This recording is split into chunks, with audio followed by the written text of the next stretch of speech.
Hello, dear viewers. Support me by subscribing to my channel and share my video if you like it. And also, make sure you comment your thoughts. Now let's start the video. Within the low light of the black cells, only banished by the orange-red flame of the torch for a few feet in each direction, Jon watched as his last statement was finally registered by Arya. "Excuse me?" his sister asked, half in disbelief and half thinking he was only japing her. He cleared his throat, knowing he'd be pelted for it but not backing down. "I can't leave, Arya. Go without me." There was another pause before she hit him in his chest. Rations may have been barely adequate, and his cell giving the inability to do any standing exercise, but Jon hadn't rotted here enough for his muscles to atrophy. He stayed upright, which only drew more abuse. "I am not fucking leaving you in here, brother," she hissed. "Sansa told me about Theon, what he became." "Did Stannis do that to you?" "What? No, of course not." "Then why the fuck do you want to stay in this hellhole?" "Maybe he's planning something, little girl." "Shut it," Gendry barked at the hound from where he waited, essentially between Sandor's cell and Jaime's. The latter chuckled. "You got the Baratheon look, boy. What are you, one of Robert's bastards?" Gendry slammed his fist against Jaime's door, which drew out more chuckles. "I'll take that as a yes." Apparently Cersei didn't get them all. The grief over her was still a pit in his soul, but imagining her rage from the afterlife was perversely amusing. "Anyway, Lady Stark." "I'm no lady, so shut up before I kill you, Lannister." Jon chided, only to get a withering glare from his sister. "You don't talk?" She pointed her dagger at him. "You're coming with me, or I'll knock you unconscious and drag you out." Jaime snorted. "You don't look like you could drag a sack of flour." She gestured to Gendry. "He'll do it." "No doubt he would," Sandor mused. The boy's practically eye-fucking her every 5 seconds. If he wasn't so surly all the time, one would think he was enjoying this. Gendry flushed red and slammed his fist against Sandor's cell again, only drawing a laugh from the imprisoned warrior. "This is getting annoying," Jaime remarked. "Little wolf, he's trying to tell you he has a fucking plan." An impressed snort.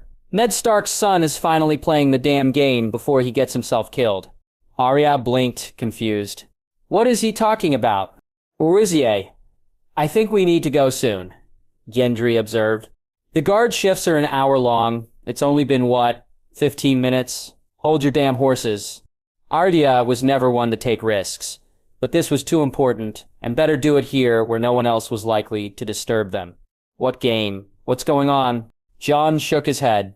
"Not important, but what I'm planning should give peace, which we'll need to take on the real threat." "You're not making sense, Jon!" A sudden tenseness silenced everyone. "Someone's coming," Gendry hissed, ducking into an empty cell. Arya acted on instinct, pushing Jon back into his cell and hiding in a dark alcove, hands clutched to her dagger. If the guards came early, she shot out, grabbing an old man and pushing him back against the walls. Gendry was out with a sword to deal with. "Sir Davos," Arya said, finally recognizing the man. Groaning, Davos rubbed the back of his head before staring at his attackers. "Gendry, Lady Arya, Davo." Jon ducked out of his cell, finding his trusted friend being menaced by his sister and her man. "Well," Davos stumbled. "What's going here?" Urizier took a half-step towards Davos with her hand firmly grasped around Needle, but Jon grabbed her arm.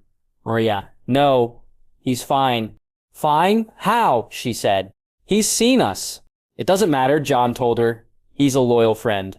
Davos raised his fist, showing off a set of jangling keys. "I did also come to free you." A bitter laugh came from Jon. "You've always been too honorable for your own good, Sir Davos." "Look who's fucking talking," grumbled Sandor. "Can you open the fucking door?" "I'd like to stretch my legs." "Who said I'm getting you out, dog?" Arya shot back. "You're taking him, and Jaime Lannister too." Before Arya, slack-jawed again, could berate Jon, Jaime spoke up. "Stark, forget about me. I'm not worth your time." "I think there's still things for you to do, Lannister." Dainsy would definitely like a word with him.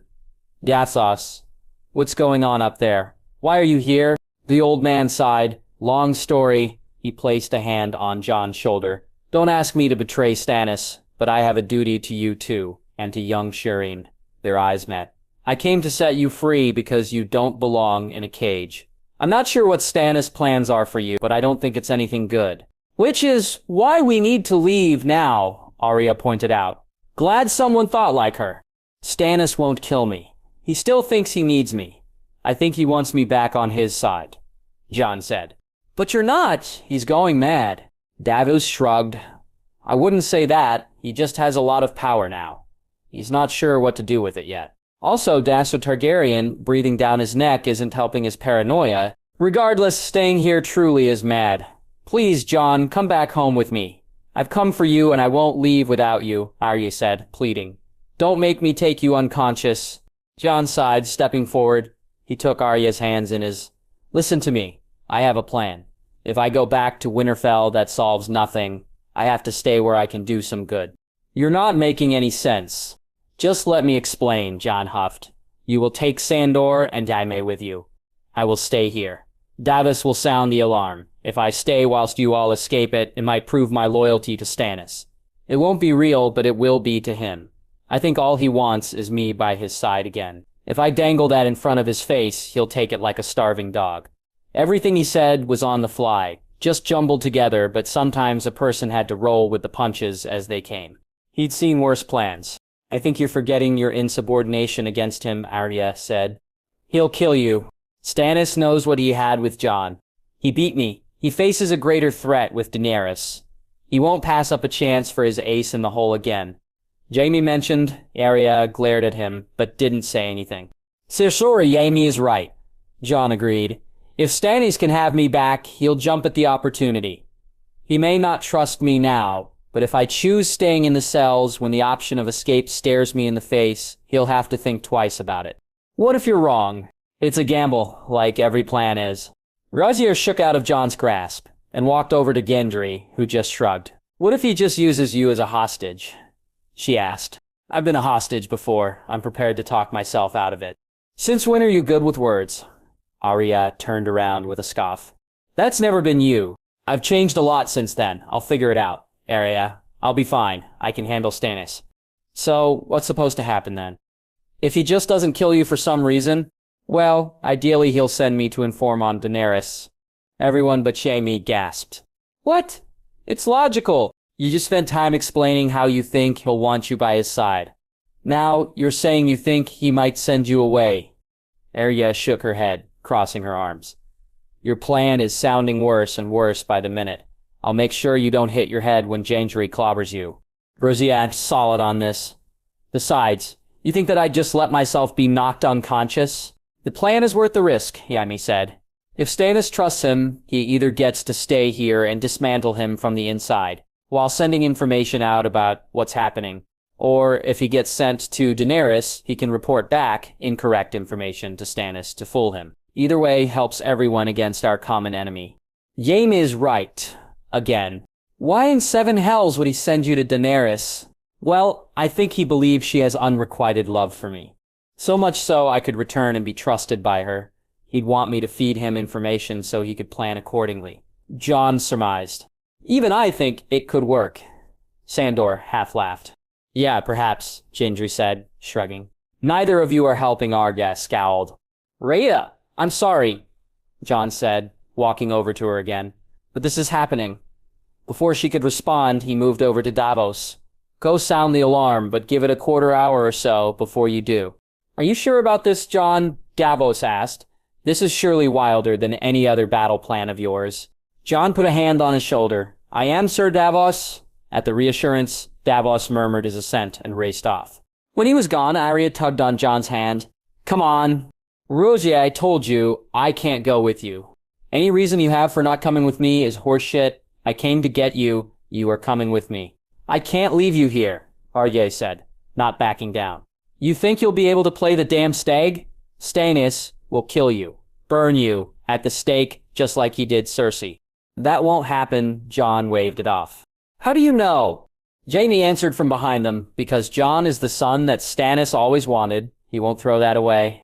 Arya glanced back to him with a scowl. Did I ask you? You're lucky to be even breathing right now. You're as feisty as your mother, perhaps more so, Jaime pointed out, shuddering. The she-wolf made a move toward the Lannister. I'm sorry, did you want to go see your sister and the rest of your lowlife family now? Sandor chuckled, shaking his head. That's enough, Arya, Jon told her. Let it go. Let it go. After all he's done. After all his family has done to us. I've paid for it. All of it. Everything I've done has been paid back to me tenfold. I have nothing left, Yaemeh said. Oh no, you haven't. Not yet. Frustrated, Jon grabbed hold of Arya. Hey, I said let it go. I have a plan, or something like a plan. She sighed. What does that mean? I will stay, Jon began. You will take Sandor and Jaime away. Somewhere else. You cannot expect me to travel with a Lannister, Jon. I do, and you will. She narrowed her eyes at him. Is this about the Dragon Queen? Jon was silent, meaning she hit a good point. If you wanted to save your life from Stannis and go back home, all you'd need to do is beg his forgiveness and bend the knee. If what you say of him is true, that is. She wasn't sure, but Arya could see Jon was. So, if he's playing a game, it's for her. I'm doing this because I have to, Arry. There's no other way we can live in peace. Only if Daenerys wins this war. Her eyes widened. What the fuck happened between you and the Dragon Queen to make you so loyal to her all of a sudden? 7 hells, she's the one who attacked our armies. Aye, she did. You didn't answer my question, why? Arry, Gendry hissed, gesturing for her to come.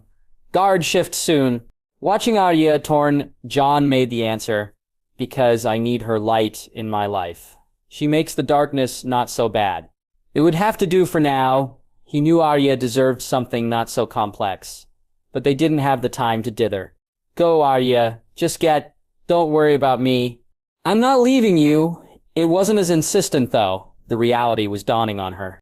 Jon smiled at her. Don't worry. I'll be all right. We'll see each other again. Without bidding, Arya lurched into his arms, hugging him tightly before running after Gendry, leaving him to his fate. Alone again, Jon thought of Dany and allowed his few memories to calm him. Let the dice fly high. Teeth clenching, Stannis fought the urge to snarl. He bent the knee to me, Baelish. To me. Lord Pettibilis tried his best to look affronted, and hoped it paid off. Lord Hightower will pay for his treachery, but his actions are understandable.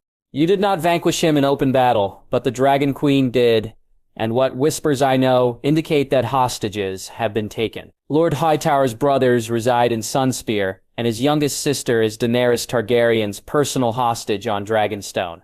Damn it. Damn it to the 7 hells, he slammed his fist on the table.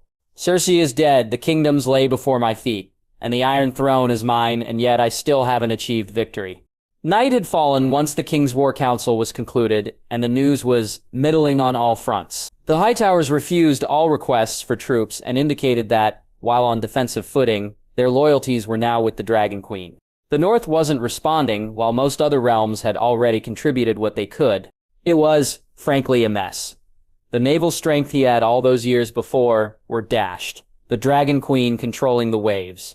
He couldn't reclaim Dragonstone, nor could he go after the Targaryen beachhead at Duskendale without earning the wrath of the dragons. I need something Baelish. I need something to give me a victory. Your Grace, I may have an idea, or at least something to consider. Well, spit it out. If we can be certain that Jon Stark hasn't been totally corrupted by the Dragon Queen, but she also has a deep affection for him, just as her late brother had for Lyanna Stark. The irony of it all was not lost on Littlefinger, who knew more of that than he had any right to. I think there is a plan that could work. I see, Stannis said, stroking his chin. I think I understand. If Jon could be placed there with her, if she trusts him completely, perhaps blinded by her love for him, yet he is still loyal to you. Tear her up from the inside, Stannis whispered, eyes widening, whilst feeding us important information about her whereabouts. The idea began to stew in Stannis' mind, the Stag King stroking his beard. It was quite devious and beyond what he considered to be proper and honorable conduct of warfare. Yet Ned Stark died because he wouldn't be as devious as my cunt good sister. The Dragon Queen wasn't one to be trifled with, and it seemed to Stannis that even as the Iron Throne rested beneath him, that he was at his most vulnerable. All his victories would mean nothing under the flames of Daenerys Targaryen's 3 dragons. I'm inclined to agree with you, Baelish, but would Stark agree to it? You don't trust him? I wish to beyond all other desires, but after what happened, I cannot be sure. Someone as he has every reason to despise House Targaryen, Even if Daenerys Targaryen suffers from the same weakness for a northerner as what brought Wrecker to his knees, he will never fall for her.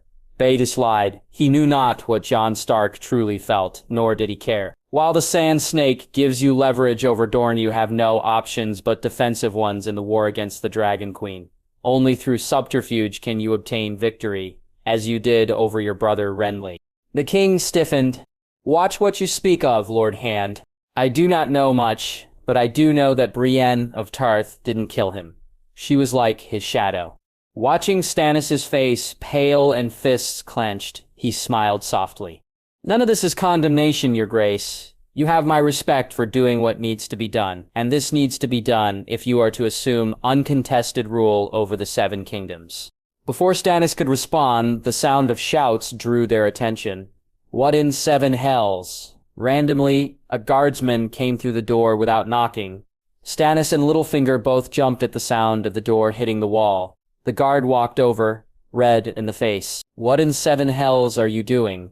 Stannis asked, aghast. Your Grace, I'm sorry to report there's been an infiltration. There's been a prison break. What? Stannis yelped, standing up so fast his chair fell backward. What happened? The alarm was sounded, that's all I know. Growling, Stannis grabbed his sword from where it rested and hobbled past the useless guard. His leg throbbed, but the Stag King clenched his teeth and willed away the pain. Seal the gates, he bellowed to no one in particular. Lock down the entire city. A sleepy night. One brought into effect in the lull following the great events of the battle and sack that scorched the city, was transformed all around the king. It was as if a beehive had been shaken, guards dashing to and fro. Servants were locked in their quarters, soldiers watching over them as tensions were high. Commanders barked orders from lords and knights, who in turn listened to the bellows of the king himself. No news was forthcoming in this chaos, other than the break that happened in the Black Cells, and Davos was the one who sounded the alarm with the household guard. Stannis could only assume the worst. Lannister diehards seeking the Kingslayer. Northmen wanting Jon. The Dragon Queen cleaning up loose ends. Perhaps the middle of the three he could stomach. Defiance and treason though it was. Suddenly, in the corner of his eye, he spotted someone who could give him answers. Davos! Seated alongside the chief jailer, watched over by a Kingsguard and other guardsmen, Davos stood and bowed. Your Grace. His limbs were shaking. Enough of that, Stannis grunted. Give this man some wine. A gourd was proffered and Davos greedily took it. What happened?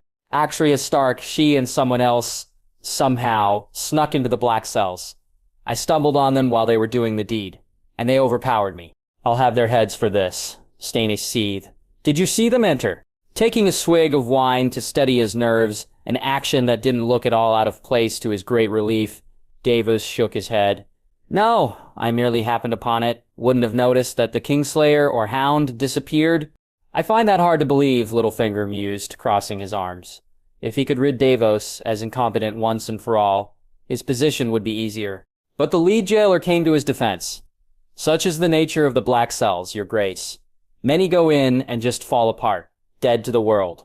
Stannis glared at him. So you're saying you don't check on them? No, Your Grace. The man started sputtering, but Davos saved him. That's not the point. The point is that Jon told me of the escape. There was a silence, wide pairs of eyes finding Davos. Jon Stark told you. His sister came to rescue him and take him north, but he refused. And she took the Hound and Jaime Lannister while letting her brother rot in the cells. Littlefinger snorted. I find that hard to believe. That Jon Stark might stay was less fantastical. Perhaps this could be used to his advantage. Davos shook his head. The Lannisters have hurt the Starks more than any other family, save perhaps his Grace's. He might be marked for death in the north, and I don't begrudge her for taking him. Nor do I, Stannis interjected, but it's still treason. He rubbed his leg, feeling it twinge. Jon really sounded the alarm. Aye, Your Grace. He thought for a moment. Double the guard at the walls and secure the castle. Once that is done and the sun rises, I will want to speak with him again. It happened every night.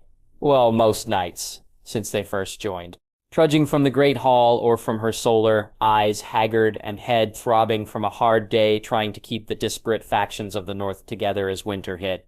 Sansa would insist on him escorting her. Brienne guarded her during the day, but he at night and in the morning walked from her chambers to the private dining hall.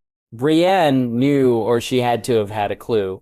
Sansa figured, while her younger self would have been horrified to be spotted or figured out, so concerned she was over such trite things as court gossip, the woman that emerged in the darkness as the Lady of Winterfell had no such qualms. It was stupid to her. In a life of pain, one sought the little lights of pleasure where one could.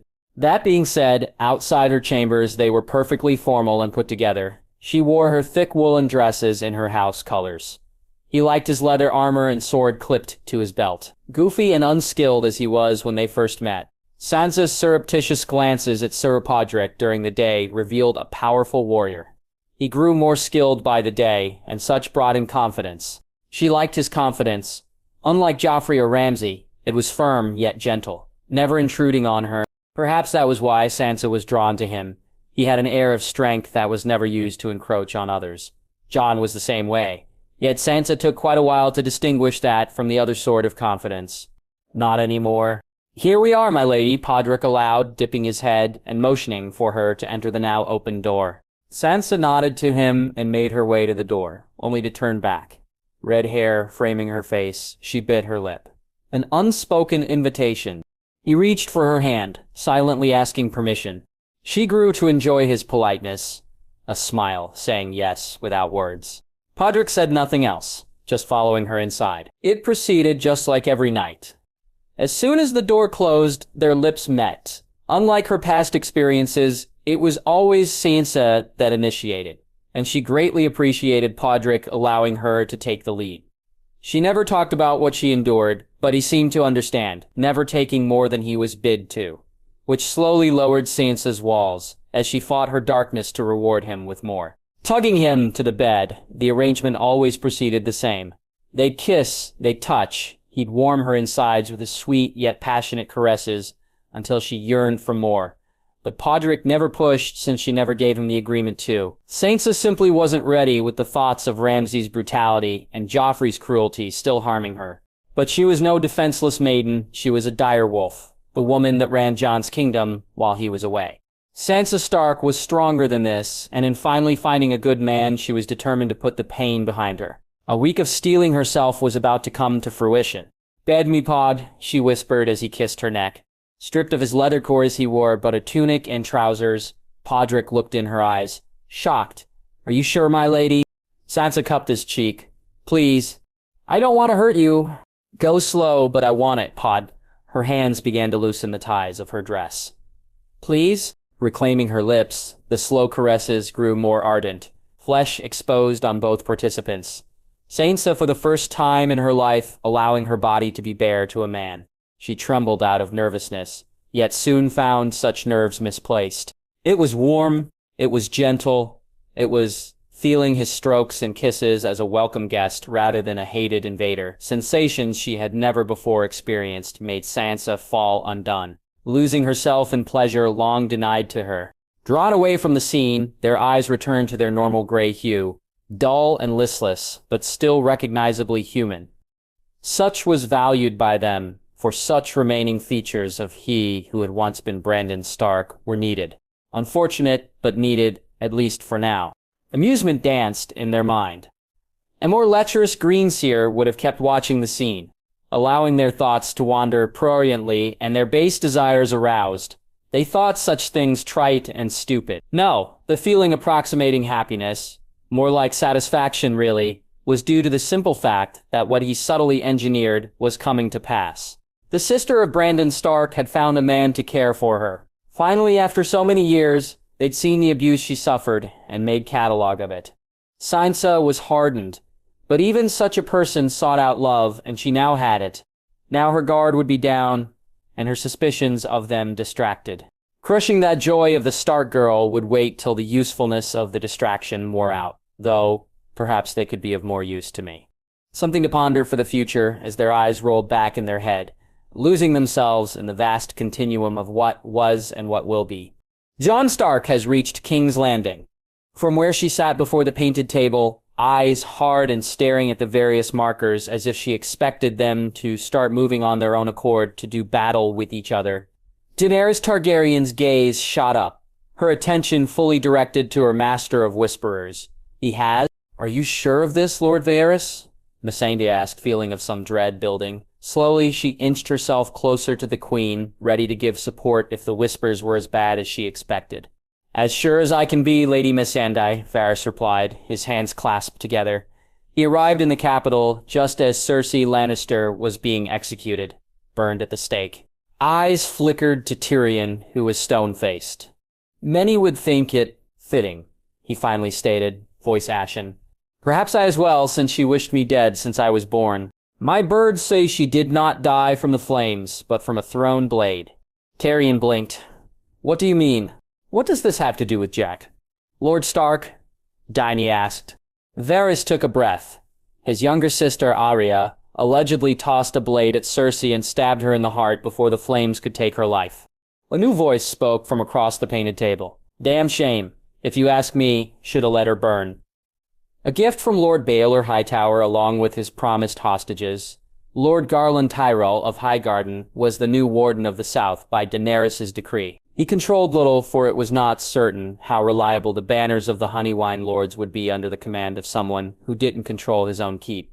But his status and competence in military matters brought him a place on the Queen's Council. After what she did to Margaery, Loras, and father, I was looking forward to her facing the dragon's flames. Mood as of now, Lord Garland, Barristan grunted, a tired sigh leaving his lips. Knowing Stannis, I doubt he took that well. What happened to Lady Arya? As far as my birds can tell me, nothing more was seen of her. But Jon Stark was imprisoned by decree of Stannis after he drew a sword on him in the throne room not hours later. Already on edge as the words dragged on, finally hearing of Jon's fate made Dainsie's heart clench. Her face went white as she fell back into her seat. The only one of the council afforded the right to be seated during their sessions. She closed her eyes. He protected his sister. Gods, Jon, why didn't you just take her and come here? Daenerys wished he was around to ask him. But, do you know what Stannis is to do with him? The punishment for high treason? Well, Varys trailed off. Stannis has shown his preferred sentence, Tyrion finished the thought. Burning at the stake. Suddenly, Daenerys slammed her fist on the table, making the markers shake. Missy was by her side almost immediately, a hand on her shoulder, while the rest merely waited. How soon can we advance against Stannis' forces? Her voice was hard, draconic, the strongest fire smoldering inside her. While concerns abounded at her anger, clouding her objective judgment, from a purely military sense, a campaign was logical at the moment. Stannis had just taken the capital, or more accurately, a pile of ashes and ruins. His army would be exhausted and disorganized, while the only forces of the queens that had suffered were the Dornish, precisely the forces that would not be participating in any campaign. After capturing the keeps north of the capital, none of our forces have been molested, Your Grace, Barristan noted. Cersei kept her armies within King's Landing, while only skirmishes between patrols and scouts were documented against Stannis. Ours are at full strength. Depending on whether Stannis and my uncle Euron have made a pact or not, spoke Theon Greyjoy. He was usually silent and non-participatory in the discussions unless called. We either match him in terms of naval strength, or greatly outnumber the Stain. That may be so, Tyrion spoke, but I wouldn't advise going straight at the capital. Why not? Dainsie's eyes narrowed. You warned me against launching firestorms in the city, but Cersei and Stannis have already done so. There exists no concern anymore. Clearing his throat, Barristan interjected. I agree with Tyrion, Your Grace. Stannis has the manpower and space to simply barricade himself among the ruins and wear you down. Dostraki's screamers are not adept at urban fighting, and the Unsullied cannot use their skills in close quarters. They had seen that firsthand in Meereen. We need to force him to come out and face us on the open field, and I'm afraid that's more a political solution rather than one to be solved by force of arms. Blinking, Dany thought for a moment. He has nearly all the kingdoms behind him in some manner besides Dorne, correct? Ah, Your Grace. If he is to be threatened significantly enough to be desperate for battle, then we need to reconstitute a strong enough alliance among the other Westerosi lords. It rankled her, but for now, Daenerys would play the wheel until she could acquire the power and position to break it. We have Dorne in enough of the Reach to threaten and invade the south of Stannis' domain. Any chance at rallying any Storm Lords to oppose Stannis? Varys shook his head. They are a loyal bunch, Your Grace. You'd find more success in swaying the Riverlords and those of the Vale. The latter was brought into Stannis' orbit by one pettier Baelish. Your old sparring partner in the verbal arts, Tyrion chuckled. Hey, some likely see him as a usurper, so there's an ability to root out at least some willing to see you as the lesser evil to get rid of him. Gainsey nodded. Send out the feelers. Her eyes flickered back to Tyrion. How about the Westerlands? They're under the rule of your aunt. No. Tyrion gulped. I would assume so, Your Grace. But if you're thinking that you could sway them to your side, it would be difficult. How so? Stannis has caused them far more pain than I ever could. Aye, but their armies are essentially hostages within Stannis' camp. They will not allow them to be massacred if they declare for you, not after all they have lost. You'll need to show them the strength of arms to be able to protect them. Easier said than done. Daenerys saved the most important for last, and the North. Impossible. The word was spoken by Barristan, Tyrion, and Varys. Explain! Eyeing each other, the three advisors wished Jon Stark was still here. He out of all of them could put towards what they all thought. It was complex, a thorny issue. Eventually, after a tense silence, Theon spoke up from his experiences as a ward of the Starks. Your Grace, there's a phrase used in the North, namely, the North. Yes, I know. The North remembers. Jon had told her of it, and she didn't wish to be patronized like a child learning his lessons. Right, to them, you are not just the Mad King's daughter.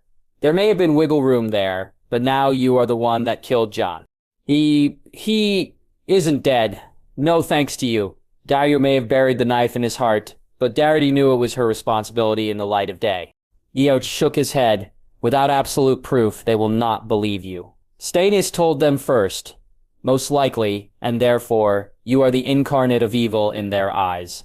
He looked at each of the other counselors before returning to Daenerys. The North is the last bastion of the old ways, of the first men, the only one to hold out against the Andal invaders, except that only brought to them both pride and a deep mistrust of others.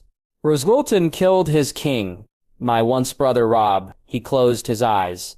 The memory of his betrayal of Robb still fresh, but the North still accepted him because he was of them, a Northerner. You will not be afforded the same luxury, so it is pointless to seek their alliance unless it is Jon that you treat with and send north. Dany thought of it. What if I send you?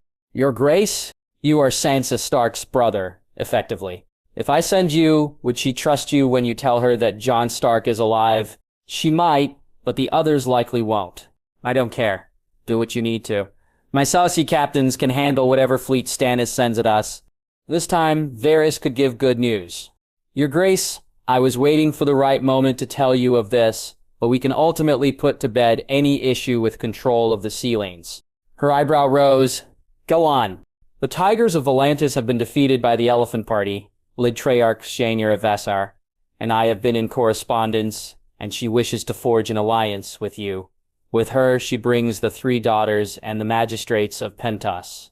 Volantis was among the coalition of slavers that sought to rip Meereen away from our queen, Missandei said with a scowl. That was Malakol Madjer and the Tiger Party, which was defeated for their role in the disaster there. Vassar is more willing to compromise with the new order of things. In exchange for ships and armies to your cause, all she asks are trade rights and a 20-year pause before you demand the emancipation of their slaves. In any other time, Daenerys would have reacted with fury, demanding no compromise to the issue after Tyrion's attempts had resulted in a quick stab in the back. But bring their representatives to me and I will support an alliance close to the terms you've spelled out. Eyes watched her with varying degrees of surprise. 10 years, not 20. I shall inform them, Varys replied.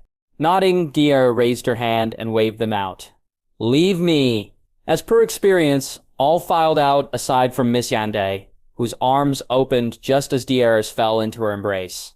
He rots in the black cells, she said, voice trembling with a suppressed grief and terror.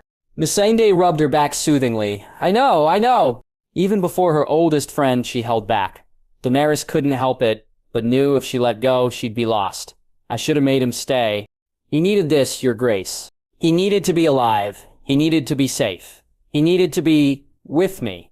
It was selfish, Daenerys knew, but what use was selflessness if all it led to was his death, his burning at the stake? That stupid, pig-headed, she said no more, merely standing still.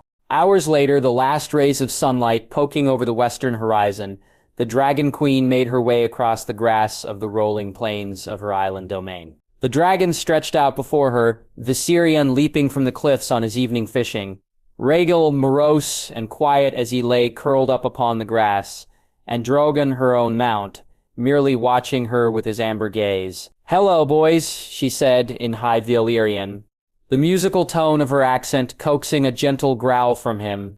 He let her rub the scales of his snout, purring softly.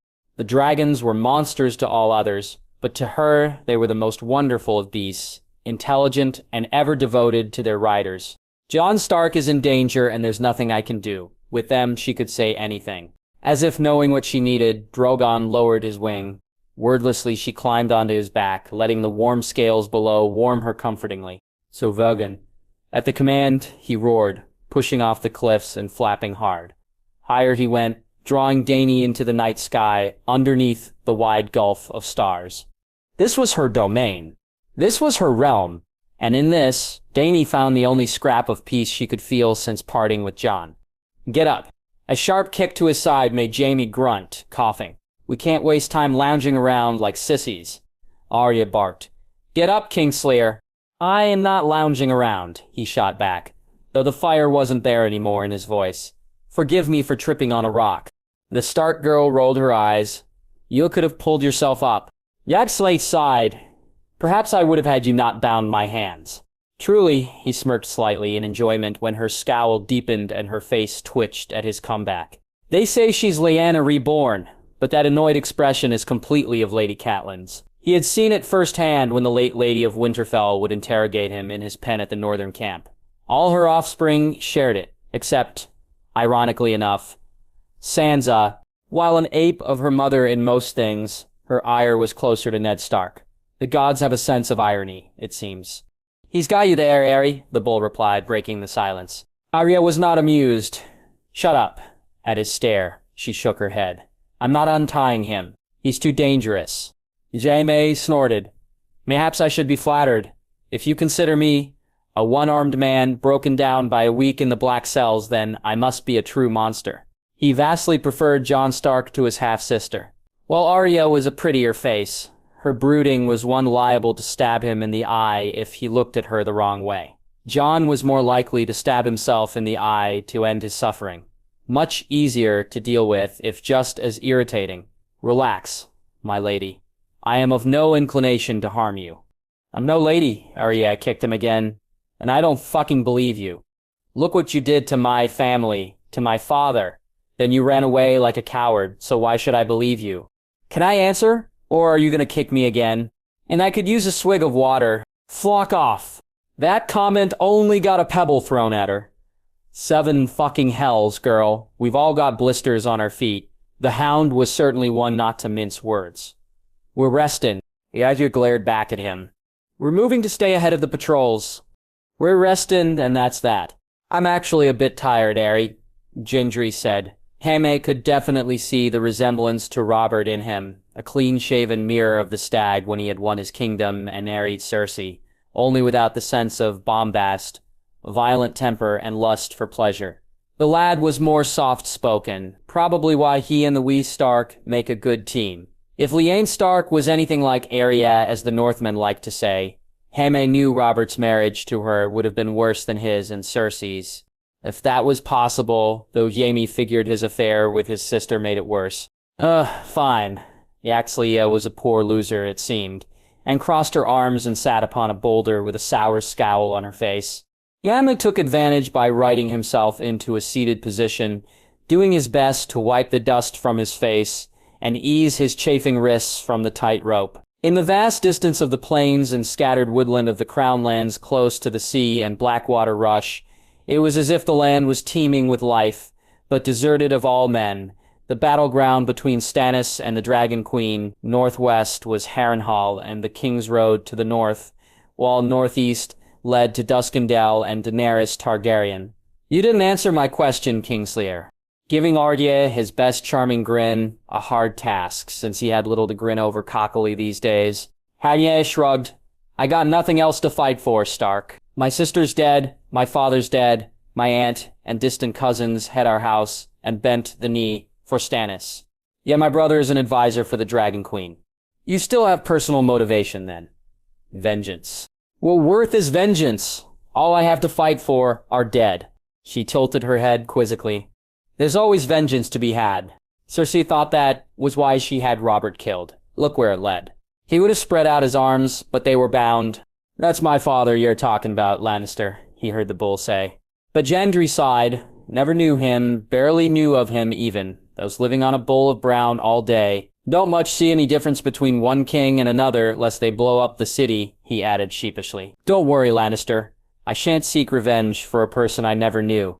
I knew my father and my mother and brothers. I won't be as merciful. If only you knew about your other brother. Jaime had felt guilty about that at his lowest points. But even now, he wasn't keen on divulging that and giving Arya another reason to butcher him, where he stood. You'll be taken north? Gendry raised an eyebrow. North, Aerie. She snorted. You were willing to go to the wall with Yorn and I? Don't tell me you're now scared of the cold. I'm not keen on freezing myself, girl, Sandor cut in. But not much fucking choice of where to go, is there? Your sister got chickens. Yeah. Arya couldn't help but snicker at that. You and chickens, hound. Gotta eat something? Shaking her head, the frown returned when she shifted her gaze back to Jaime. My brother killed your uncles. Lord Karstark killed your cousins. I killed Cersei, but it's not enough. You're the one responsible for all of this, as far as I'm concerned. And the only mercy you'll get is what my sister decides to give you. Another trial. Just perfect. And why don't you just kill me now? I know you want to, Stark. Avenge my crippling of your father. Because Jon trusted you enough to ask me to take you. That means something to me. And Sansa will take it into consideration as well. Standing up, she cracked her back and stretched her arms. Jaime was not one that didn't notice Gendry simply stare, eyes full of longing. Hey, let's get the fuck back on the road. Kiss my ass, I'm still fucking tired. But Arya smacked the hound upside the head. Don't be a cunt. Let's go. It still never ceased to amuse Jaime to see the hound comply. Grudgingly, but compliance nonetheless. The Duskin River wasn't the size of the Blackwater Rush or Trident, though to a traveler on foot, it was pretty wide. Their two-pack donkeys could swim the tranquil yet fast current with ease, though the others may have had trouble. Can you swim? I axed the hound. Of course I can fucking swim, he looked affronted. My cunt brother couldn't, so alls I had to do was swim across the river and he couldn't get me. Work till he got so tall that he just walked through the water. Gendry, having grown up right next to the Blackwater, also knew, so that left. Can you swim with that hand of yours? Inexplicably, the Baratheon guards had left Jaime's golden hand. He still kept it, sentimentality, perhaps. I can, but not well. Rosia rolled her eyes. While it might give me amusement to see you thrash around like an idiot, we don't have time for this. Pull, hound. At her command, the two of them hefted Jaime onto one of the donkeys. It wasn't gentle, and he let out a cough and a retch as the saddle slammed into his stomach. Complain, and I'll dunk you under the water, and not in the clean part of the river either. Generous, Stark. Generous. At least Arya afforded him that mercy. It turned out to be more of a curse. If he had been swimming through the deep waters, he'd at least have been able to fight to keep his head above the water. Here, barely able to do anything but wriggle. He was at the mercy of the donkeys bobbing up and down. Every few seconds, his face would submerge, making Jaime cough and sputter. Soon, they were in the middle of the river, where the current was strongest. Rosier had each of them gripping a rope tied to the donkeys to stay together, and that's where he had his idea. A stupid plan made up on the fly, as he had that time he escaped from Robb Stark and killed Rickard Karstark's boy. But in this one, the only person to be risked was him. It was good enough, because he didn't intend to let himself be put to death by Sansa Stark. Sorry about this. Trying to stay above the surface, it took a bit for Akyr to reply, What the fuck you talking about? Sorry you won't get your vengeance on me. Sucking a deep breath in, Jaime could only hear the Stark girl's snarls before thrashing so hard that he fell off the donkey's back into the river. The river was violent, tossing him in every which way as he flowed downstream. She had been cleaned up, he could tell. The absence of a pungent odor certainly spoke volumes, but the sheer amount of grime, filth, and dried blood that so shrouded the daughter of Oberyn Martell, one of the infamous Sand Snakes, surprised even him. Euron is a savage. Stannis knew this when he made his deal with him, but the Ironborn were all the same. It made his skin crawl to deal with them, only military necessity and the need to reward those that did favors. Saying otherwise. But he yearned to take Urizen's head for what he did to Taiyang, and the strength of such a thought shocked him. Guarded by two of the King's Guards, Stannis entered the Maiden Vault, the infamous hall that once housed the sisters of Baelor the Blessed. Only Dana managed to escape. Fierce and wild, as the Chronicles said, Tainy was rumored to be just as willful, so the guard was doubled so as not to tempt fate again. Imagining the girl being Dana getting pregnant with a bastard, Stannis wouldn't allow it. Gods! He knew not what was becoming of him. But he was the king, who took the Iron Throne by right of blood and conquest. None should scare him. All should fear him. You look well, he spoke emotionlessly, but not as gruff as he intended. Taiyang Sand looked up with a steely-eyed glare. Her body was emaciated, skin covered in fading bruises and scabbed abrasions and cuts, but she hadn't been broken. What do you want? Accent heavily Dornish. The frivolousness and seduction that they were notorious for was completely absent. You dare speak to your king. Stannis held up a hand, stilling the Kingsguard. Unlike that of Cersei Lannister, he was actually quite skilled and disciplined, but a bedside manner he did not possess. I trust you are comfortable. Saying nothing for the longest time, just as Stannis turned she spoke. I'd be more comfortable in Sunspear. A snort. You are my hostage. You stay here. Laughing weakly, the mirth not reaching her eyes, Tyen's glare never wavered. You'd be better off killing me. Arianne will not break. Everyone breaks. Would you break? Staring at her. Stannis didn't dignify that with a response, simply looking her over. Something about her. He shook his head and turned, fists clenching. Why? She called out at him. I'm just a simple hostage. Why come here? Taking a deep breath, Stannis didn't have the answer even if he wished to tell her. You are not some simple hostage, Stannis smirked. You are quite valuable. Valuable? Tyenn scoffed. You mean to use me as a shield to ward Arianne away? That won't work. Not as a shield, Stannis shook his head. People shoot arrows at shields. You, full of arrows, don't help me. You expect me to help you? I expect you to act in your own self-interest. Teeny crossed her arms. You're mad. The way I see it, you have a few options, Stannis said. 1, be totally hard-headed.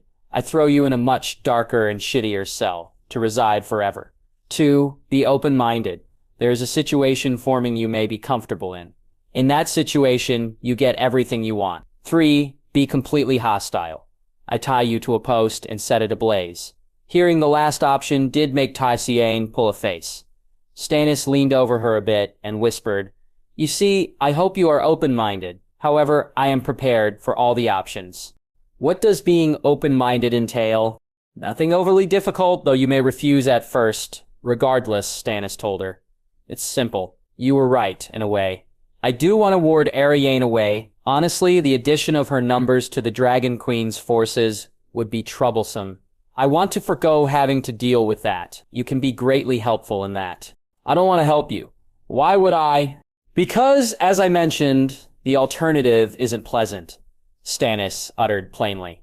I know you suffered under the stress of Euron Greyjoy. I am not a savage like him. Though I don't have to be to get what I want. That is why I am king. I think others might speak differently about you. Their opinions are irrelevant, Stannis said quickly. Then he clapped his hands. I will allow you time to marinate on your options. Choose wisely. Stannis left the room without another word. Outside the Maiden Vault waited Littlefinger and Davos, the former with a tiny smile while the other looked distracted with other matters. The Ironborn didn't break her, Stannis said simply, beginning to amble off with his cane tight on his leg. I didn't think she would. Oberyn Martell was a tough specimen, and his children inherited that spirit. Doran didn't have it, but Arianne does as well. Littlefinger had spent much time thinking of Doran, or at least more than anything else but the North and those from the North. They'll back the Dragon Queen to the end, unless you offer them something they can't refuse. And what would that be? You know what? Never mind. Stannis needed to get away from his jumble of thoughts and focus on something that could completely distract him, even something mentally excruciating, which what he was about to ask would be, is he ready to speak? His attention was now on Davos. Last time we spoke, he was eager to do it, though his mood left a lot to be desired. Stannis felt a certain disappointment at the latter. The boy could have been my heir.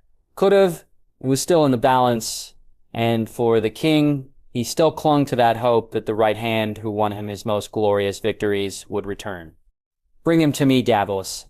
It's been enough time. Davos nodded, silently thanking the gods that the fugitives had managed to escape the city and lose the tracking teams. There'd be no hope if Arya Stark was captured and imprisoned.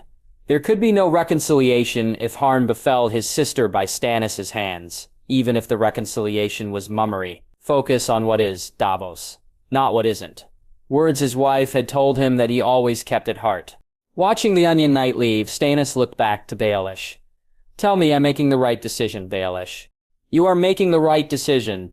It may not end the way Stannis wanted it, but it was right. Right for pettier Baelish, that is.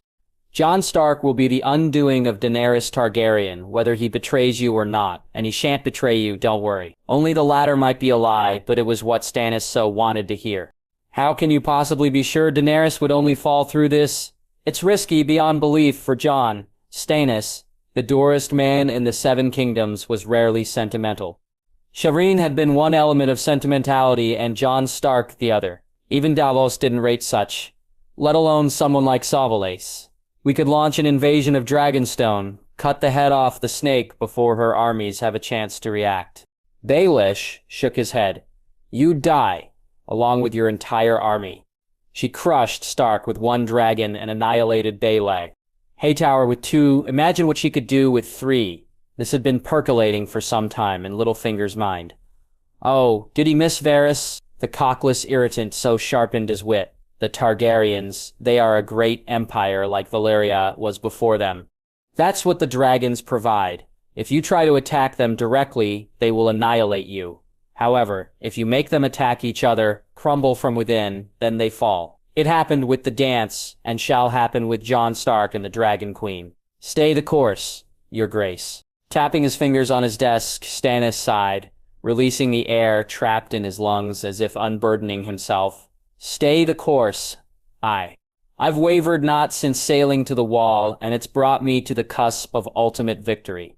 He clasped his hands together. The Dragon Queen is just the last of all my obstacles, and as such the most dangerous, aside from the army of the dead, notwithstanding. Exactly, your grace. The door then opened to reveal a procession of at least a half-dozen guards, as well as 2 white-cloaked men of the King's Guard. Marched in chains was Jon Stark, the lad disheveled and brooding but mostly clean. He should be detained in guest quarters rather than the black cells anymore. It was a wonder that he didn't go mad down there. Lesser men had done so, serving less time down there. Stannis reacted in a rage. What are you doing? Get those chains off him before I have you sent to the block. The guards complied quickly, removing the offending chains. The king's expression softened. Forgiveness, Jon. I did not intend for this. No, I suppose not, Jon replied. His gray eyes were cold, calculating. They had been cold before, but Batsleach had never seen the latter in him. Interesting. It wasn't you that asked me to challenge you to a duel, even if you threatened my sister with death for simply carrying out the sentence you decreed for Cersei Lannister. I decreed for her death in the flames, not the mercy of a knife. Dead is dead, Stannis. Forgive me, your grace. Either way, she tells no more tales. Quite true, gods! If you had known her the way I did, that she's no longer talking is a favor to all of us from the Seven. Did Stannis just make a jape? He apparently did, but did nothing more than a grunt to recognize it. Your sister still defied me. Jon raised an eyebrow. Did it deserve a death sentence? You certainly thought it did. Stannis said nothing, which Jon took as an invitation to continue. I didn't join my sister in her attempt to save me because I have unfinished business here, but I am glad she escaped. Fuck the Kingslayer, though. You can do what you wish to him, but if you ask me to carry out what I refuse to, then you can just throw me back in the black cells. Davos winced. The King's guards glowered, and Littlefinger watched expressionlessly. But to their surprise or intrigue, Stannis deflated, looking like a whipped puppy. Perhaps I wasn't of the right constitution to order your sister's death. Perhaps a chastisement, for sure, but not that. It is a shame that it took all of this to realize that... Aye, it is. Baelish, Stannis barked. Be sure to rescind the bounty on Arya Stark's head for treason. Keep that on the Kingslayer, though. Of course, Your Grace, Littlefinger replied, only to find Jon Stark's wolf-like predatory eyes on him. The Stark looked bored. Is that it, Your Grace? I'm grateful for your new directive, but there was more reason than my sister that you summoned me. Jon already knew, but wanted it to come out of Stannis' mouth. For his plan to work, it had to be that of Stannis. Jon, truly? Where do your allegiances lie? Stannis asked with a serious tone. Tone equally as serious, Jon stayed calm, taking a deep breath. Do you consider me an oathbreaker? Your father wasn't an oathbreaker, Stannis replied almost immediately. And you are more his son than any of your true-born siblings. So no, I don't consider you one. Then you have your answer, Your Grace. He paused, thinking. Knowing that even his well-crafted response needed a bit more, I made my oaths for one reason, to see that my family was safe and reclaimed its birthright. Thanks to you, I saved Sansa, Rickon, Arya, and Bran. All that is left of House Stark is alive and now thriving because I made an oath to you. All true, ironically enough. Jon figured he would take a chance to obtain an accord between Daenerys and Stannis. There wasn't, though. Dainty was determined in her goal, and Stannis more so. Jon made his decision long ago, and knew he needed to stick to it. Idle sentimentality is worthless. He knew where the remnants of his shattered heart rested, with his blood and Daenerys. Silent for a moment, Stannis ended up letting out a chuckle, wiping nervous sweat off his forehead. Thank the gods. You sound like you mean that, Jon. He wrung his hands together. Gods be good. It is the truth, Your Grace. Now the initiative is with you. Kill me, continue to hold me as a hostage, or let me go north. Your choice. But he shook his head. I know you wish to go home, Jon. Gods, sometimes I wish I could head back to Storm's End and live my life in peace, but I cannot. We all have our duties. Mine is to be the king and promised prince. Yours, you are to bring peace to the realms of men. Check? And how can I do that? Stannis smiled softly, though there was a glint of darkness in his eyes. It is simple. What you told me earlier of the Dragon Queen, I suggest we use that. Check? In what way? I shall send you to the Dragon Queen. Send you in a position that she cannot even attempt to harm you without incurring the wrath of any lord with even a sense of honor or self-preservation. You want me to go to Dragonstone? Jon said, trying his damnedest to sound surprised. Yes, Stannis said. Rising from his chair, he drew close to Jon's side. You spoke of Daenerys' supposed affection towards you. I believe that may be useful. In what way? Seduce her, learn all her secrets. Send the information back to us, Stannis said, sounding out of breath. Battle plans especially, those are most important. I see, Jon said, scratching his chin to seem contemplative. If her attraction to you is as strong as you say, if she trusts you fully, it is a foolproof plan. Do you agree? We've been apart for quite some time. It's possible any feelings she had have faded.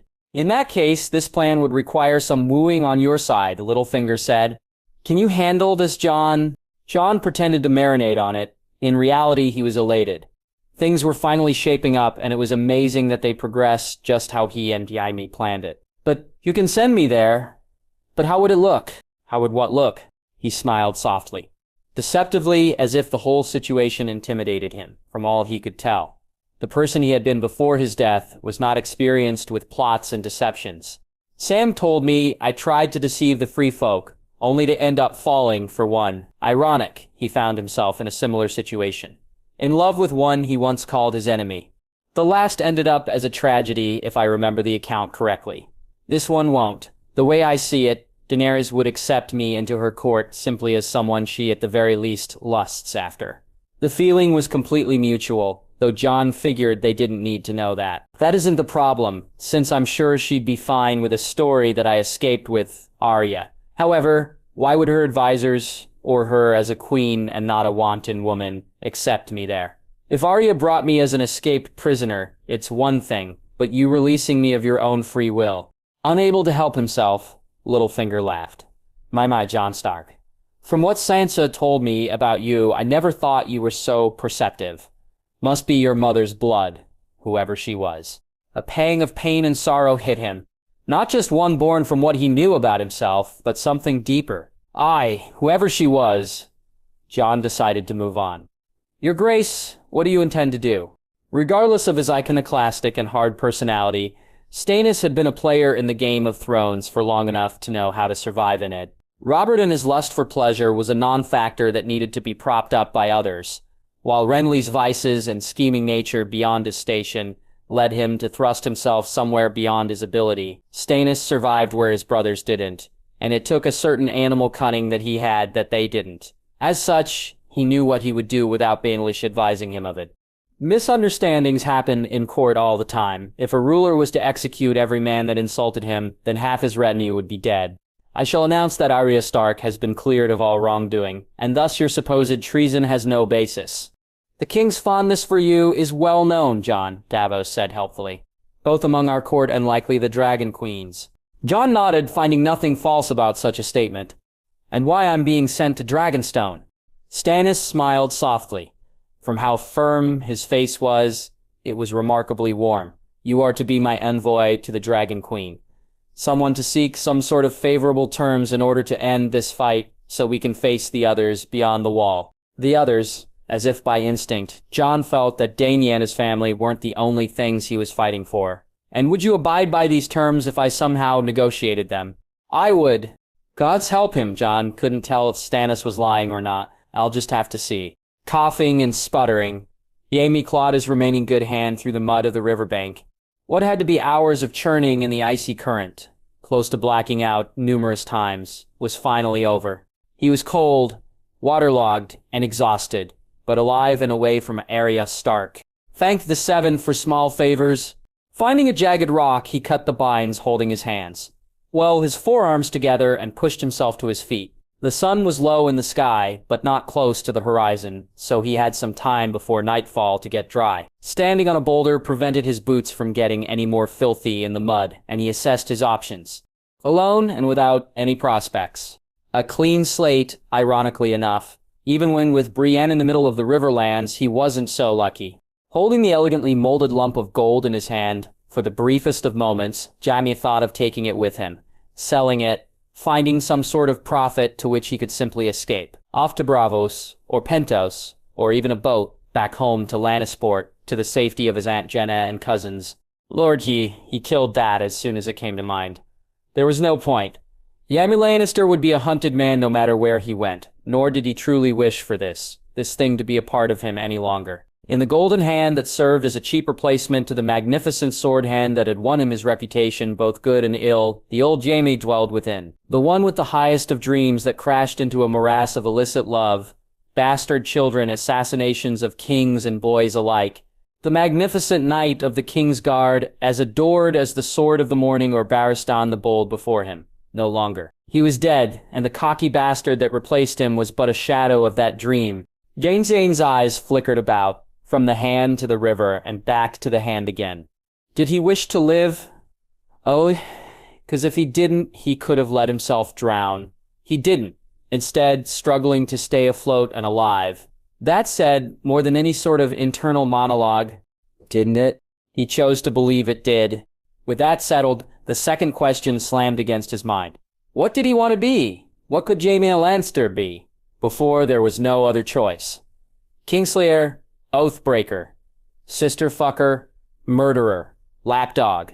A life was chosen for him, most by others but oft of his own making. Jaime didn't regret killing Aerys. But the rest, he shook his head. The choices had been all bad, and very few in the light of hindsight were ever preordained to work out as fucked up as they were. Cersei's madness wasn't preordained, nor was Joffrey's cruelty. That didn't mean Jaime's actions didn't contribute, but they weren't the true cause of them either. Whoever was at fault, Jaime closed his eyes. There was no sense in this pain, not anymore, all were gone. Cersei, Aerys, Rhaegar, Rhaella, Joffrey, Tommen, Marcella, his father, only Tyrion was left. But he'd have just as much a reason to want to kill the past, as Jaime did. A past represented by the damned Golden Hand. One last time, Jaime let himself remember the few joys of his past. The moments alone with Cersei when Robert fought in the Iron Islands, carefree and happy, holding Joffrey when no one but he attended to him in his infancy, teaching Marcella how to dance before a feast, just prior to his crippling of Ned Stark. A moment alone with Tommen, showing him the basics of swordplay. His own sparring sessions with Rhaegar and Arthur Dayne, the youth idolizing the great men, conversations with Rhaella, before she was shipped off to Dragonstone. It had been so long since his mother passed. Whenever he remembered her, by now he merely pictured Rhaella's face. Perhaps he'd continue to remember her and Rhaegar and Arthur, the rest. Sighing deeply, Yaman took the hand and kissed it. "Goodbye, Cersei. Goodbye, my children." A tear rolled down his wet face. "May you have the peace in death that you didn't have in life." With that, he yanked his arm back and hurled the hand into the river. Still strong, Yaman watched it plop about 2/3 to the middle, sinking rapidly into the current. Along with the demons of his past, to tell the truth, he did feel a little bit lighter, the weight on his chest much less. He would always mourn Cersei and his children that he could never acknowledge, but no longer would his mindset be defined by them. If there was still a chance to become the man he always wished to be, he would take it. Well, this is it. Aye, this is it. Jon allowed a smile at Ser Davos. This one actually genuine. Very rarely did he genuinely smile, and there was a feeling that he rarely did even before his resurrection hardened him further. "You, I will truly miss." A wry grin. Not used to the goings and comings of court? Jon shook his head. Not at all. After the royal declaration to the assembled bannermen of House Baratheon gathered in the Great Hall of the Red Keep, Stannis proclaiming his exoneration of Arya Stark, and that Lord Jon Stark had reclaimed his position as his master of war, a feast was held in his honor. Facing the honeyed words of courtiers, the ambitious proposals from lords, and the batted eyelashes and unsubtle flirting from maidens, were not one he enjoyed. He preferred Northmen, brash and open. So too do dragons fit that category. They wore their emotions on their sleeves, if a bit more devious and cunning, or perhaps he could simply read the one dragon that he knew. Aside of their connection, shuffling his feet, Davos shed a tear. "Good luck, Jon. I wish you only the best, that something good can come out of this." Jon nodded, tendrils of emotion stirring in his heart. Davos had always been good to him, regardless of what it did for his standing. "I intend to chart the best course, Davos. Too long have I been passive on such fronts, and it ends now. You've grown up, Jon, become a true leader of men. Kill the boy, and let the man be born." The older man looked him in the eye. "Just promise me something." There was a tiny silence. "Only if you promise me something as well, but you go first." Davos cleared his throat. "You do what you have to do for your lady, but just remember what Stannis did for you. If you can ensure both of them live in peace, take it. Don't let greed get in the way of the threat we face." Jon closed his eyes, remembering a haunting blue, the deepest cold. "You have my word, Davos. I don't want any further bloodshed. But if I must, then I must." "I know," the older man was tired, but resolved. "And your request of me?" A smile crossed Jon's face. "Go see your wife and sons. Find some bit of happiness in your life again. Take it from me, you have to cherish what you do have." Davos's eyes welled with tears, and he hugged Jon, and embrace the young lord returned. Resting on the prow of the ship, Jon looked behind him and watched as the blackened near ruin that was King's Landing began to grow smaller and fainter as the winds filled the large bank of sails. The Red Keep still loomed large, the home of Stannis, of Daenerys' family, the ones who built it. All this death over that damned iron chair. It was worthless to him, though coveted by the two that fought for his loyalty. King Stannis, first of his name, the one who legitimized him from a damned bastard into one of the greatest lords in Westeros. For years Jon had apparently fought for him, from the land of always winter to Winterfell to the Riverlands, and finally Duskendale. A man that saw Jon as a son, and yet possessed a callousness and near religious zealotry in believing in his own destiny, something that allowed the most unspeakable things. A duopoly, divergent qualities. Queen Daenerys, first of her name, though if Jon remembered his history correctly, one thing that hadn't been lost in the shattered remnants of his mind, she hadn't been the first Daenerys, but the first to rule. There had been no love lost between them in the beginning, she being Stannis' opponent for the throne, and ending up torching much of his army at Duskendale. Jon was a prisoner thanks to her, Jon died thanks to her, and yet there was a good heart underneath the dragons and hardness and fire and blood, one that loved fiercely and exposed her to pain. He could see it, since perhaps he shared such a heart. Why else would he save the wildlings, or fight so hard for his siblings? The way Ariel looked at him, it was clear she valued him more than mere blood could deserve, and Daenerys' closest advisors were much like that to her as well. And she looked at him in that manner, adoring him even though she had every reason not to. Was it love? On her part, Jon was sure. Inexplicable but true. Something Daenerys explained as being a trait shared with her dragons. The hardest person for her to love is I, but that's what a dragon would choose. The gist of her argument, and he knew it was true of a wolf as well. Did he love her? Likely, I do. Jon needed to see her once more, to be absolutely sure. And that was soon to take place as the ship began to reach open water. Two monarchs, each seeking his loyalty. Both were powerful, both capable of the most unspeakable cruelty. Cruelty they had both displayed in the past. Both cared for him deeply. One expressing such through loyalty in Jon's faithful service, and the other through the most intimate manner of trust and emotion. He needed to make a choice. Jon needed to know who he would fight for if there was no other option. Davos' words still filled his mind, and it somehow felt like he was on familiar ground to follow it. Seeking an accord with all his might were both the man that had legitimized him and the woman who loved him could coexist without further war or bloodshed. He resolved to try for both their sakes and his own. But if all fell apart, who would he fight for? Resting his head against the railing, Jon closed his eyes, finding the empty blackness behind his lids that he usually saw, filled with pain and sorrow. Only one served as a balm to such agony. Only one he ever knew could warm his shattered soul and make him feel any close to healing. Wind blowing against his face, coating him with the cool touch of the sea spray that seemed so familiar and soothing, Jon's course was clear. I'll see you soon, Daddy. I ought to petition a grievance against you, Your Grace. Through the looking glass, Gainty-eyed Miss Yainty with a raised eyebrow. Oh? Whatever for, would you do that? Her tone was teasing. Miss Ainsley's smirk indicated she was teasing as well. Sort of like the sister she had never had. It was quite welcome for such a stable, warm relationship in the middle of the hells that was the life of Queen Daenerys Targaryen. Not much, simply that the Queen's incessant need to abscond on Drogon 2 to 3 times a day has left me the back-breaking labor to repair the damage to her style blocks. With a brush, she tugged at Daenerys' silver hair for good measure, the knots and wild cowlicks emphasizing her point. You dare suggest that a daughter of House Targaryen refused to ride her dragon. Even though it was all unjust, the mere thought of it brought Daenerys a twinge of agony. I pity my ancestors after the dance. Never to know the feeling of a bond with the symbol of our house. She could never give it up. I wouldn't dare suggest such a thing, Your Grace. I simply ask that you wear a tight braid while you ride. Makes it less problematic for me. A sigh followed by a tiny grin. Perhaps I shall. Wouldn't want you to suffer needlessly. These moments helped sustain Daenerys when she could be the young woman that she was, rather than a proud queen or powerful conqueror that she was forced to be most of the time. But these were only moments, fleeting and rare. The opening door revealed the latest intruder of her serenity. Your Grace. Finally arriving from Old Town, the beautiful figure of Lennis Hightower curtsied. She was slender and graceful, with a pretty face. Daenerys was not shocked as to why Jar had fallen so thoroughly for her. Daenerys expected to hate her for that, but she was competent at her responsibilities, so earned respect. Lord Tyrion wishes to speak with you.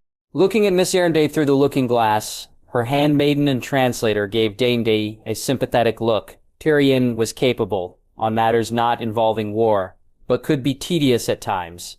Send him in, Dainty finally said. I'll meet with Lord Tyrion. It could be important. Entering in on his short legs, Tyrion bowed. A gesture Daenerys accepted and bid him to rise. Your Grace, Varys and I would have waited for the council meeting this afternoon, but this couldn't wait another moment. Raising her brow, Daenerys didn't react. Good tidings or disaster? Tyrion shrugged. It could be thought of as both, depending on the context and background one wishes to ascribe to the facts that we have. Stop speaking in riddles, Lord Tyrion. The sudden bark came from, shockingly enough, Miss Andy. It's getting rather irritating for me, and I am sure Her Grace feels the same way. Blinking, eyes widening. After a moment, Tyrion chuckled. I wouldn't dream of drawing the ire of the beautiful Lady Missandei. Enduring glares from Missandei and now Daenerys, he wisely abandoned the cheeky quips and shifted into business. Varys' little birds have been disrupted due to the gutting of King's Landing. Thinking on it made Dany shudder. A cold shiver coursing through her. It was what her father had tried to do, and even though she wasn't in any way involved, it still weighed on her. All those deaths because she hadn't gone after Cersei Lannister when she had the chance. She forced herself away from the thoughts. What do they say? Firstly, we have a reason why Arianne has halted her army south of the Bonway. Stannis has young Tyenn Sand as his hostage. She's being held in the maiden vault of the Red Keep. Tyenn lived.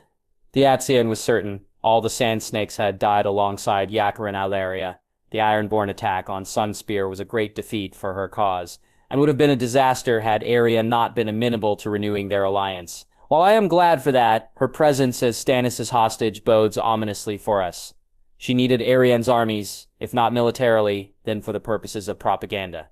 Another Westerosi force allied to her. No, it does not, though Arianne won't turn on us simply because Stannis has her. At the worst, it ensures her neutrality. She narrowed her eyes. Is that all, Tyrion? Because I can deduce that one of my allies being imprisoned by the usurper's brother cannot be construed as good tidings as you promised. He shook his head. I wanted to get that out of the way, since the next matter will consume your entire mind. Looking at her confusion at that, Tyrion knew she wouldn't be confused from what she said next. Jon Stark has been released from the Black Cells. He's on a ship to Dragonstone as we speak. Miss Andy gasped and covered her mouth with her hand, staring at Tyrion for a moment before her gaze drifted to Daenerys, concerned as to what her reaction could be. For the Queen, a vast panoply of emotions crossed her face. Confusion gave way to surprise, which gave way to elation, which gave way to a dreamy, loving smile. Oh, thank the gods above. She never prayed, not truly, but for this blessing, she'd consider believing in some sort of deity. Jon is coming back, just like he promised. Tyrion frowned. While I am glad Lord Stark is safe from the hangman's noose, executioner's block, or the stake, this isn't good news. Her reaction was hostile. My Jon is returning to me. Neither he nor Missandei missed her possessive reference to his name. This is cause for celebration, and you insult me by treating it otherwise. I learned long ago never to insult someone that commands 3 dragons. She rolled her eyes, but ultimately the quips and witty remarks came with Tyrion's sharp mind, something Dany just had to deal with. But you must realize, Jon didn't escape. He was released by Stannis. While she would never grow upset that the man she had come to love was finally returning to her, the elation faltered. Stannis released him. To me? Even Missandei, ever the most supporting of Daenerys' love for Jon, had to concede the concerns this brought up. I have not had the misfortune of meeting Stannis Baratheon, but he does not seem to be the sort of man that would forgive a slight, let alone release his most important hostage to his mortal enemy. Varys and I agree with such a conclusion, my lady. He fished out a scroll from inside his vest. This is the official correspondence from the Red Keep, informing us of what is to take place. Daenerys took the scroll and unfurled it, reading quickly. Queen Daenerys Targaryen of Meereen, considering you are the last one standing against King Stannis Baratheon, first of his name, I write to you to implore your sense of reason and compassion. This war has dragged on far too long, and there is a greater one looming that the one true king is eager to fight. Therefore, I am sending an envoy directed to speak for his grace in order to reach an accord between yourself and the one true king of the 7 kingdoms. Petyr Baelish, hand of the king. Dainty sighed deeply. He has the decency to refer to me as queen, but of Meereen? It shows some sort of compromise, letting you have your lands in Essos. Her glare quieted him down on that. It doesn't say it directly, but Varys is certain that the envoy is Jon Stark, and that would mean he reconciled with Stannis. With a wince, Tyrion grew closer and placed a hand atop Dany's, which rested on her knee as she sat stone-faced. Considering this, we have to entertain the possibility that Lord Stark switched sides. Her head shook violently side to side. No, I'll never believe that.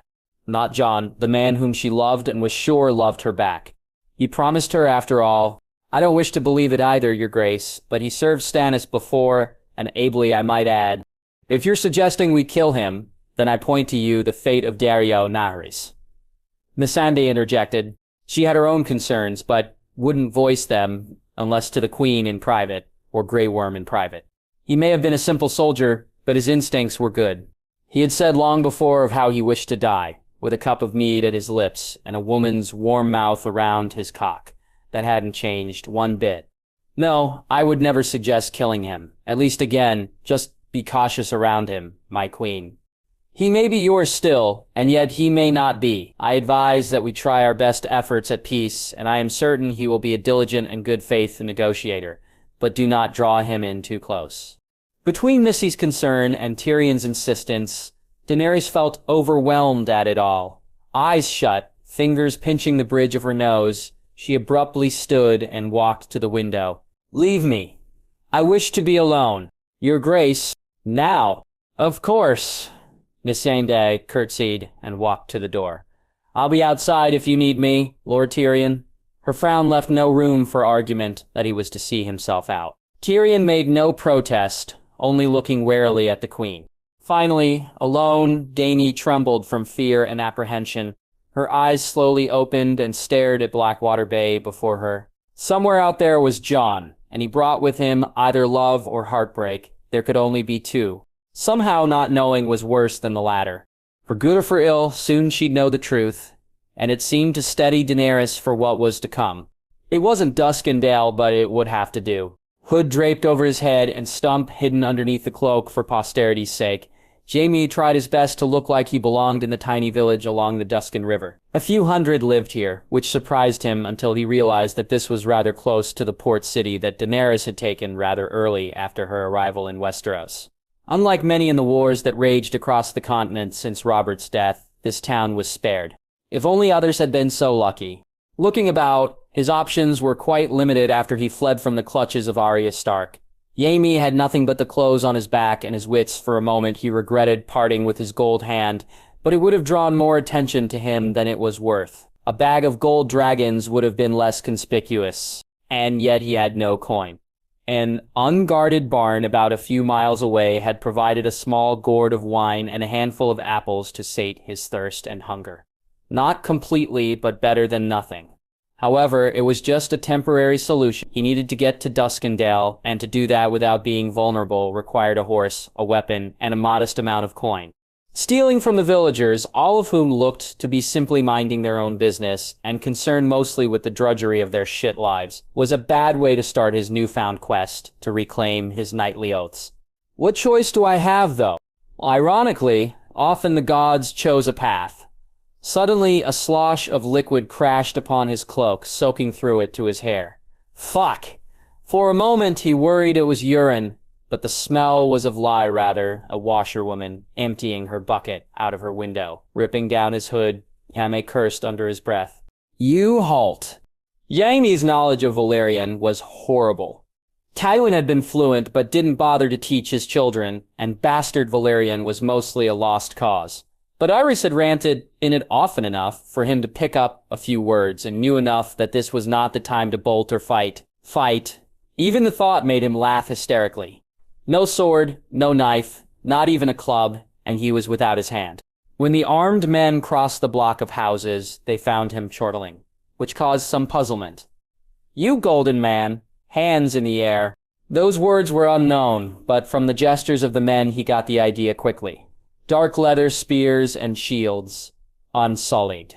Daenerys Targaryen's best forces, likely the only party in this entire mess that wouldn't see him dead immediately. Not like I have anywhere else to go. One of the unsullied, clearly the leader, knew some common tongue. Ooh, you! His voice was heavily accented, but Jaime could understand, act like noble. Nodding perhaps Romeo did have that natural air of a highborn. There was no use. They'd probably kill him if he tried to seem like a common soldier, and he had a sudden desire to seek out the Dragon Queen. I am Sir Jaime Lannister. Jaeman they likely never heard of, but they did know what Lannister meant. From their wide eyes, he knew that he'd be meeting the Dragon Queen before too long. His luck was beginning to turn. Well, if she didn't roast him alive on the spot, had a Dothraki patrol found him, he'd have been killed and his severed head presented to her. But perhaps he had been too hasty. "He's the Kingslayer," bellowed an old man with a bushy white beard. "Get him! Kill the sister fucker!" a woman yelled, along with more epithets, as a crowd gathered. The Unsullied seemed paralyzed, until a rider dressed in the armor of a knight arrived. He spoke something to them in High Valyrian. The Unsullied captain nodded. "Tie him up," he ordered in the common tongue, spearmen fanning out to keep the crowd at bay. The treatment was rough, regardless. Townsfolk jeering and tossing filth at the infamous Jaime Lannister. The Unsullied managed to haul him into a stone barn without touching off a lynch mob. He was bound to a chair. Not a comfortable one, made to sit there for what seemed like hours. At least he wasn't gagged. Jaime was used to small favors. Well, Jaime stiffened at a very familiar voice, one his memories would never part with. How the mighty have fallen. Eventually, the white-cloaked figure rounded the chair and appeared in Jaime's vision, the hand of the kingpin affixed to his surcoat emblazoned with the red three-headed dragon of House Targaryen. "Sir Jaime," he said without emotion. Jaime gulped. "Sir Barristan." Barristan Selmy had aged considerably, more wrinkles on his face and hair pure white, but his gaze was still sharp and physique strong, clearly a man with many battles still ahead of him. "You look like you've done well for yourself." A snort. "I can't say the same for you." A biting yet truthful observation. "Suppose not." Jaime was above petty pride at this point. If what he had been through didn't humble a man, well, they could then always go through what Jon Stark did. "Why are you here, then?" "Hand of the king." "Serving my queen as she requires of me, unlike those that swear to kinslayers and usurpers." This caused Jaime to narrow his eyes. "You swore to a kinslayer and usurper too, Barristan, while your king and several of his heirs were still alive, if I recall correctly." Barristan scowled. "A person who kills their king cannot lecture anyone about honor, or are you going to justify it with some excuse?" "If Tyrion hasn't told you why I did it, then I'm not bothering to say more. Only that it was right. The only thing in my life I don't really regret." He was not lost on how perverse and pathetic his life was, only killing his king being something he looked back on with pride. No, not pride, contentment. All else, only protecting Brienne of Tarth and treating Tyrion as a brother rather than a monster came to mind. What a life for the darling Lion of Lannister. "Are you here to kill me, Barristan? If so, then I'd rather go by your blade than her dragons. Just let me see my brother first." Pulling a chair of his own, Barristan sat upon it, the scowl deepening. "You're still the same cheeky little shit as I knew you, but I can tell the years beat you down. Was it because of your hand?"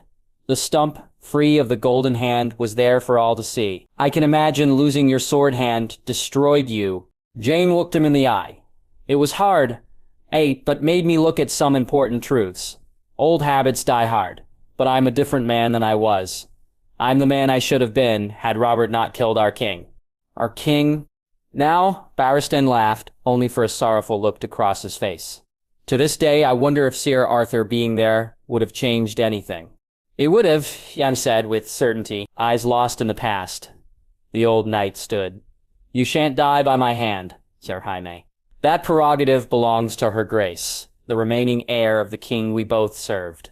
And yes, I can take you to your brother." Sighing, relief filled Jaime's face as he breathed deeply. "Thank you. I'm not doing it for you. Thank you nonetheless." Now, if only his brother had a better relationship with the Dragon Queen than with their father, perhaps he could survive this. Sometimes it felt like just yesterday that Jon had seen the towering black walls of Dragonstone Castle, the high walls and imposing battlements. Far from intimidating as they were, ultimately designed to be, Jon found a sense of comfort coursing over him at that moment, bringing him back to the memories he had, mostly painful ones, but also the only ones of joy he could remember with perfect clarity. Memories of her, of Daenerys, the woman he should in all honesty hate, but he rather loved. It was then that it felt like decades ago he was last here. Jod shivered as the skiff bobbed in the shallow waters off the cove. With what he endured, it may as well have been decades. Closer and closer the skiff rowed to the beach, and there he could see familiar faces. Tyrion Lannister, the shortest among them that drew attention like a flame. The beautiful Lady Missandei, not one that any man wouldn't give a second look, but far tougher than she looked. Many guards, both Unsullied and Dothraki. Jon knew he shouldn't tangle with them. He'd win for sure, but it would be a tough thing indeed. But he wasn't here to make war. As Jon swung over the side and plopped into the shallows, he grabbed the hull of the skiff and began hauling it to the beach alongside his men. No, this was to be a mission of peace, both for the realm and for himself. As his boots began to reach dry sand and the squelching ceased, Jon allowed himself to meet the eyes of the welcoming party, seeing familiar faces and drawing a small smile from him. Lord Tyrion, standing tall and proud. While it looked like Tyrion was trying to act as firmly as possible, the comment made him snort. Cheekiness doesn't suit you, Jon Snow. You're better off brooding. I don't know, was always told that I should smile more. He shot back, reaching down to clasp Tyrion politely on the hand, showing clearly that he was here in peace. Tyrion shook it back, but there was skepticism in his eyes, not unforeseen. Jon hoped his plan could account for this as he turned. Lady Missandei, still beautiful as ever. Missandei raised a brow. Flattery, Lord Stark. He chuckled. Don't allow me to misstate my intentions. Simply an honest observation. Of the lot of them, the handmaiden, translator, and friend of Daenerys was always one he'd observed to be the most genuinely close to the queen. Close in terms of actual friendship rather than that of advisors or sworn swords. That was why he chose her. I come in friendship and peace, which is sorely needed in the Seven Kingdoms. To her slight surprise, Jon clasped her hands and kissed each of her cheeks, a formal yet warm manner of greeting, signifying respect of friendship. But that didn't distract her, but momentarily. Tyrion's brow furrowed toward Jon. He had walked down to the beach with many thoughts streaming through his brain. The Jon Stark that had left certainly had seemed more withdrawn. Perhaps he had gone on a journey of discovery, unless it was just a trick. He had fallen under the influence of Stannis whilst being mentally unavailable as he was after coming back from death. Both situations could be possible. However, he did have some reservations about Jon being a murderous, snake-like Littlefinger. Jon pressed a crinkle of parchment into Missandei's palm, the note being far more pressing than construing his warm greeting. Missandei felt him trying to pull away without taking the slip, so she closed her fist and trapped whatever he had left her. She smiled diplomatically, nothing written on her face. Welcome back to Dragonstone. I pass a message from Her Grace that she intends for your stay to be far more pleasant and comfortable than last time. Jon nodded, amusement dancing in his gray eyes. I should hope so. No knives to the heart, then. Missandei shook her head, eyeing him curiously. I shall personally make sure that doesn't transpire, Lord Stark.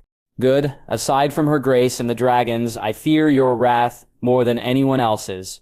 It didn't take a while for Missandei to find it genuine, smiling at the praise. Jon took a step forward, but Tyrion held his hands up. I'm sorry, but you must hand your sword over. Oh, I see. Not so friendly after all. Mean no offense, but you've been gone a long time. Also, the context of your return has us worried. Jon could have battled further, though decided against it. With a huff, he undid his belt and handed Longclaw over to a nearby Unsullied. The climb up the steps didn't bother him, nor did he flinch as the dragons flew overhead. Jon watched the green one. Rhaegal, if he remembered correctly, dive and pass by multiple times, each time letting out either a roar or a hoot. Someone is happy you returned, Tyrion observed with a raised brow. Jon shrugged. I suppose he's happy for his mother. The others aren't. Can't speak for them, though I could. I'll be wrong. Her Grace is their mother, so she should know more, if you're curious. Tyrion let it go, seemingly knowing that Jon wouldn't speak further. There was just no point in small talk. They'd all know soon which side he was on.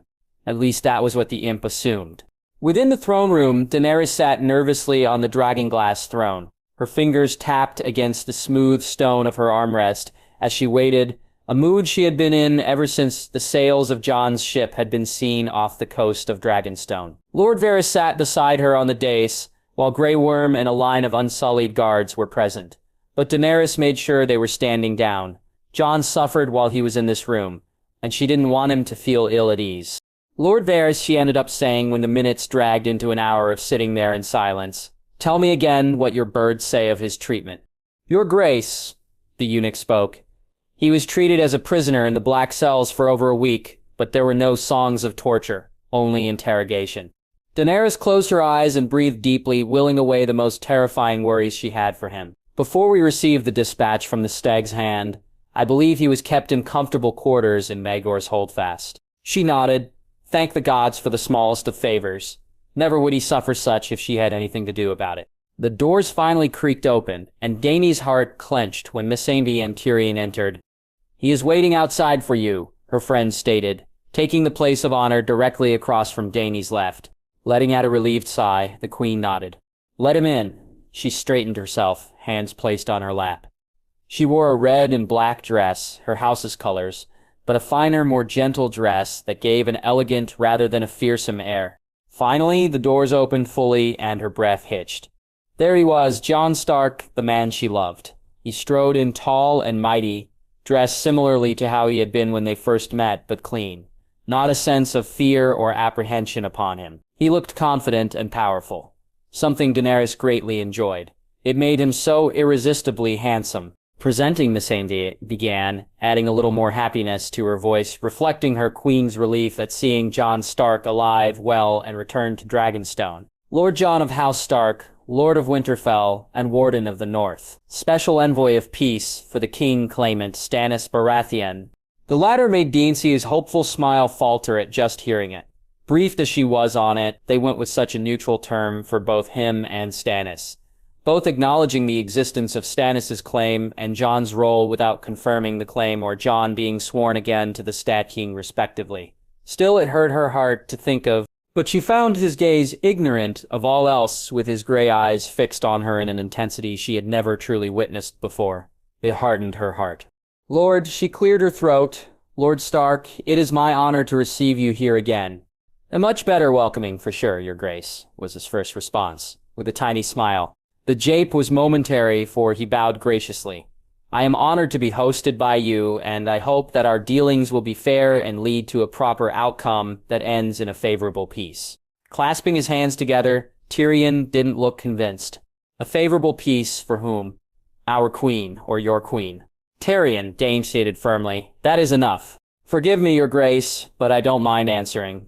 His smile to her placated Dangdon, "To be honest, Lord Tyrion, I do not believe either side has a desire for any sort of peace in which there are too many damaging concessions. King Stannis holds Westeros' loyalty, while Queen Daenerys possesses an undamaged army and 3 dragons. Powerful bargaining chips that can only result in a mutually beneficial peace. That is understood, Lord Stark, but I fear you arrived here thinking you would receive a reception as an ally. When I'm worried that I know not whether you are a neutral or an enemy." Daenerys wanted to silence him, but Tyrion possessed a point. "Would you side with your king in battle or with my queen?" Jonna didn't reply immediately, but finally spoke. "There are questions that I cannot answer, since my goal here is to seek negotiation." Jonna felt apprehensive of that statement, as did Tyrion and Varys, but she could see Missandei calm. Did she see something that Daenerys herself didn't? "As such, I will need the ability to send ravens to King's Landing without disruption." "You will have that, Lord Stark." At that moment, she saw someone speaking to Lord Varys off to the side, something that made his brows rise before darting back to the Iron Throne. Whatever he had been told, it was important enough to interrupt her diplomatic session with Jon. It irked Dany to turn her gaze away from her love, but she trusted Varys enough to go along with it. "Your Grace," he murmured in her ear. "Get on with it, I'm busy," she whispered back. "Jaime Lannister is here." Blinking, Dany looked into Varys' eyes. She hadn't expected that. Biting her lips, Daenerys knew this was something she would have to deal with immediately. At least in regards to what was going on with Jon, the various issues that now existed between them were too far to bridge in one meeting. Feeling her head throb, she merely looked back into the eyes of her love. "Forgive me, Lord Stark. Something has come up, and we shall have to call this discussion short." He nodded back, taking this surprisingly well in her mind. "I understand, Your Grace. By the grace of the old gods and the new, I hope that we can continue this parley soon in order to obtain a peaceful conclusion to this unfortunate conflict." Gods, what was this person? He was never this eloquent, rather blunt and without flourish from when she knew him, both before and after his resurrection. Nothing added up anymore, and it made her apprehensive of what had happened in King's Landing after she let him go at his request. "We will meet again at dinner. Until then, I'll have Grey Worm escort you to your quarters. His brow rose. My last quarters in this keep or my first quarters in this keep, because I have a preference, if her grace will consider my desires in the determination. It took Daenerys a second to realize the wry humor in his tone. Missandei and Tyrion were different, the former stifling the laugh while the other laughed, but awkwardly. Lord Stark, she finally got out. I believe you're trying to make a mockery of me. Daenerys' words had a tone of amusement. Perhaps Jon's new attitudes weren't all worrisome. I wouldn't dare seek to mock a woman with dragons. However, I do truly hope that I receive my latter accommodations here. You don't need to hold worry, Lord Stark. You shall have the chambers you had the night prior to your departure. Clapping her hands, Daenerys decreed it into existence. Grey Worm, see Jon to his chambers. While he was without a helm, shield, or spear, the short sword was still visible at the unsullied commander's side. Jon noticed it quickly, and the words came from his lips before he could think more about them. Am I a prisoner or a guest, your grace? The words gave dainty pause, sighing. A guest, Lord Stark, an honored guest. But considering what happened last time, I felt you needed a proper guard. Action, Grey Worm, seeing no hostility in the man's disciplined expression. Jon found the gesture both non-threatening and endearing. Long did he wish he could just walk up to her and kiss her senseless, but he restrained himself. There was a time and place for that. He just needed to be patient. I'd surely feel safer with Longclaw at my side. Dany hadn't noticed he was swordless. She glanced at Tyrion, who was already looking at her with a stern countenance. Naturally, she had understood why he had taken Jon's sword. Yet, Jon feeling unsafe under her roof unsettled her. I see, she began. Given the situation, there are a few unknowns surrounding you. If those are smoothed out, your weapons shall be returned to you promptly. Though I swear during your stay here, you will remain unharmed. On my honor as queen. He bowed, not a sign of fealty, but one of respect. That will have to do, your grace, until later. Until later, she replied with a small smile, feeling a sense of contentment now that he was finally here, if not on her side fully, but alive and still with a feeling for her. Daenerys could tell, if only Stannis could be defeated, then all of this can end. When Jon disappeared out of the throne room, Daenerys to leave when Missandei approached the dragonglass throne. Forgive me, your grace, she murmured in a hushed tone. Do not react, but Jon Stark gave me this. They passed down the dais and towards the corridors that led to her solar. Alone but for their guards, Tyrion and Varys were off to deal with Jaime Lannister, most likely. Missandei used the moment to hand over a scrunched-up slip of paper with scrawl upon it. Dane read it quickly, her heart quickening. If you trust me to keep my promise, then dismiss your advisors and speak to me alone. A shiver passed through Daenerys, thoughts immediately going to what this could mean. But those pleasurable thoughts were soon mixed with ones that frustrated her. What was he getting at? She peered up at Missandei. Did you read this? She shook her head so Dany handed it to her. Missandei frowned. Keep his promise. He made a promise to return to me. I suppose he's done that already. Not like I wanted him to. Then perhaps that's what he's talking about. I have to know what he has to say, Dany said quickly, rising from her throne. Is it perhaps the best idea to go see him right now? Missandei questioned. I don't care. I am Daenerys Stormborn. It was but a few moments before the two young women grinned at each other. The door was opened firmly for Daenerys to enter. She entered to see a puzzled-looking Jon Stark standing on the balcony of his chambers. He took a half-step toward her, but she breezed out to him, joining him in the open air. Jon half expected her guards to follow her, but relaxed when they didn't. Dany held up Jon's note in front of his face and peeked at him around it. Mind explaining this to me? She had a moderate seriousness to her tone, which took Jon's off guard. Well, it's as it says. What's with all the secrecy? Jon leaned against the railing. It's not like we are on the best terms.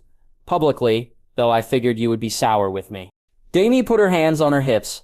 Oh, why? Because you were returned to me under the guise of being my mortal enemy's envoy. Yes, that's exactly why, Jon chuckled. Is that actually why you're here?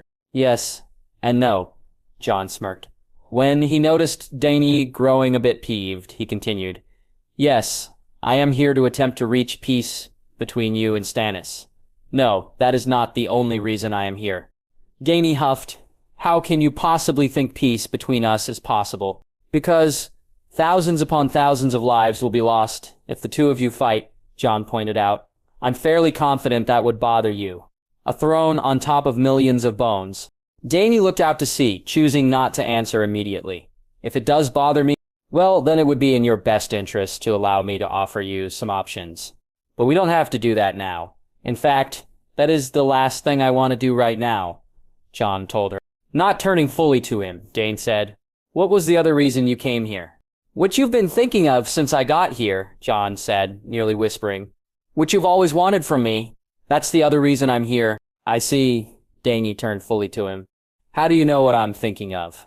You're not that hard to read, Daenerys. Besides, given what I remember from our last encounter, there's nothing you'd want more. His brazenness was something she'd never seen from him. She wasn't acutely prepared for it, though Daenerys also wasn't sure that she truly minded. I've had a lot of time with myself, Daenerys, Jon said. When I left here the first time, I really did want to find myself again. I believe I did. However, the person I am now is not entirely who Jon Stark was before.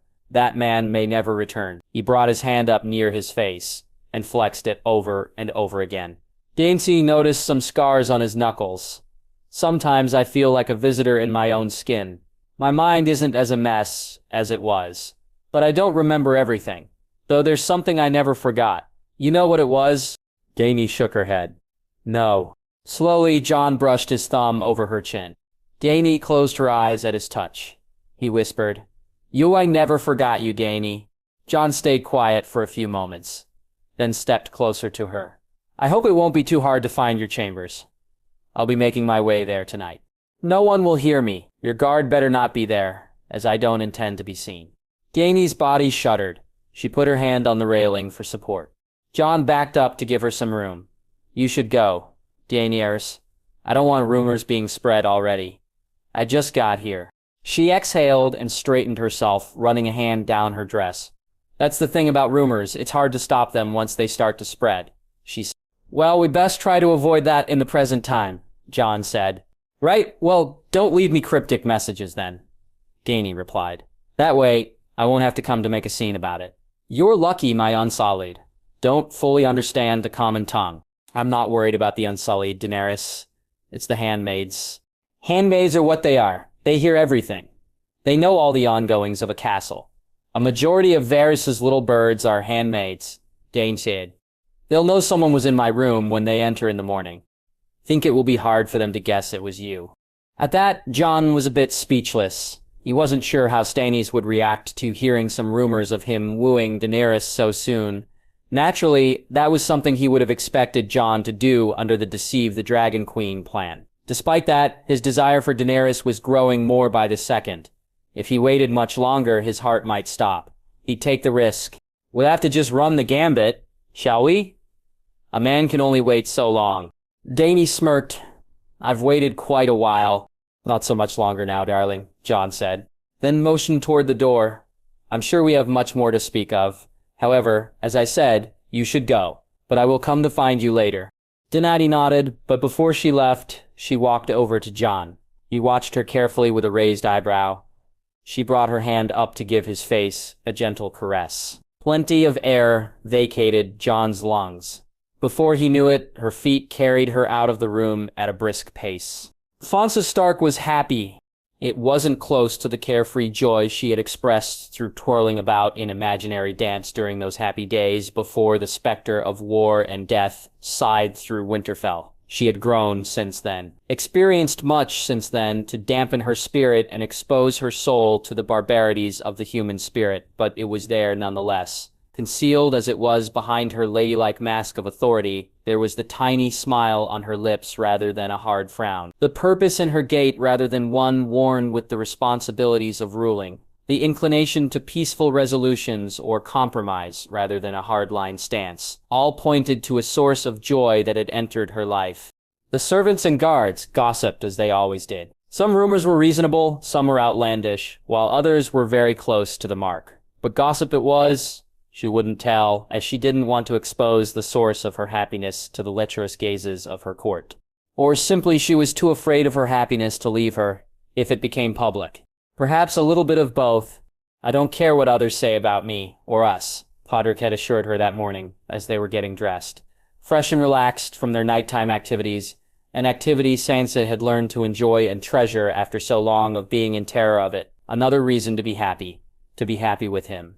As such, she cast him a brilliant smile reserved only for the ones she cared about. Something she didn't give away willingly. If that were the only concern, I would shout it from the broken tower for everyone to hear. There was sincerity in Sansa's voice, but I am the Lady of Winterfell. While Jon is gone, I am Rickon's regent and the only one who can maintain order here. Seeing him sigh, Sansa darted forward and pressed a kiss to his lips. I promise the right time will come and everyone will know. He gave the biggest smile to that, kissing her back and then parting from her chambers. Sansa always felt a loss when he left. Sansa always dressed in the absence of her maids, not wanting anyone to see the many scars from Ramsay's torture that she didn't trust implicitly not to judge her, but once her dress had been affixed to her body in a mostly presentable manner, it had always been something she was good at. Sansa called in her maids, and they went to work on the rest, styling her hair, picking out the simple yet fitting jewelry, and banishing traces of sleep from her expression. She looked ready to start the day, a strong, cunning woman no one could underestimate. Brienne greeted her first thing outside the door. "My lady," she dipped her head. "Sire Brienne," Sansa replied, the two of them falling into step as they walked towards the private dining hall to break her fast. "Did you have a pleasant night?" "I did, as did you, I assume," that drew a raised eyebrow from the northern lady. "Don't count me a fool, my lady. Not for once did I so best out with it. Is Podrick good to you?" That drew a curious glance, a bit confused. "He is a sweet boy, but some men look that way, but are more beast than man when in private, or deep in their cups." Expression growing icy for a moment. As she pondered that her own experience is salient in her mind, Sansa let out a deep exhale. "I know for a fact what men are capable of. I feared so long to risk my heart and body, but Sir Payne has proven himself cut from a far different cloth." Brienne visibly relaxed. "Thank the Seven. Forgive me, my lady. I just had to be sure." "I know. He's in love with you. It's obvious." Gran studied her lady, trying to take in her emotion at the statement. "Do you feel the same for him?" Sansa was silent for a moment, thinking, I think I do." The morning meal was eaten without pretensions. Simply Sansa in the dining chamber with her brother, the latter barely eating as he was wont to do, and little conversation exchanged beyond pleasantries. Sansa wished to say she was used to Bran being this way, but that would be a lie. It was unsettling. But with their family in their current state, it was in she couldn't allow herself to be dismissive of blood.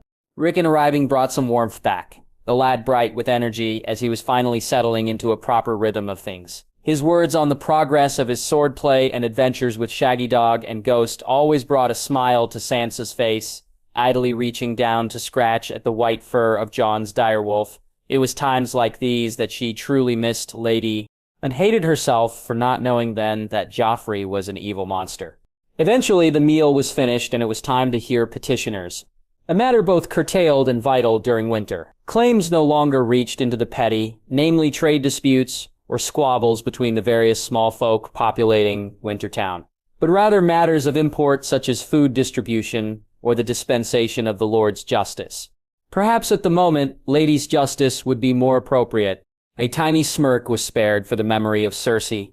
Whichever hell she was rotting in, Sansa knew that the bitch would have to watch as the girl she so hated became the woman she could never be. Maester Wolkan and the guards bowed to her, Rickon and the Weald and Bran in quick succession, waiting to speak till each was in place atop the table of honor where their father had once heard petitioners and embassies.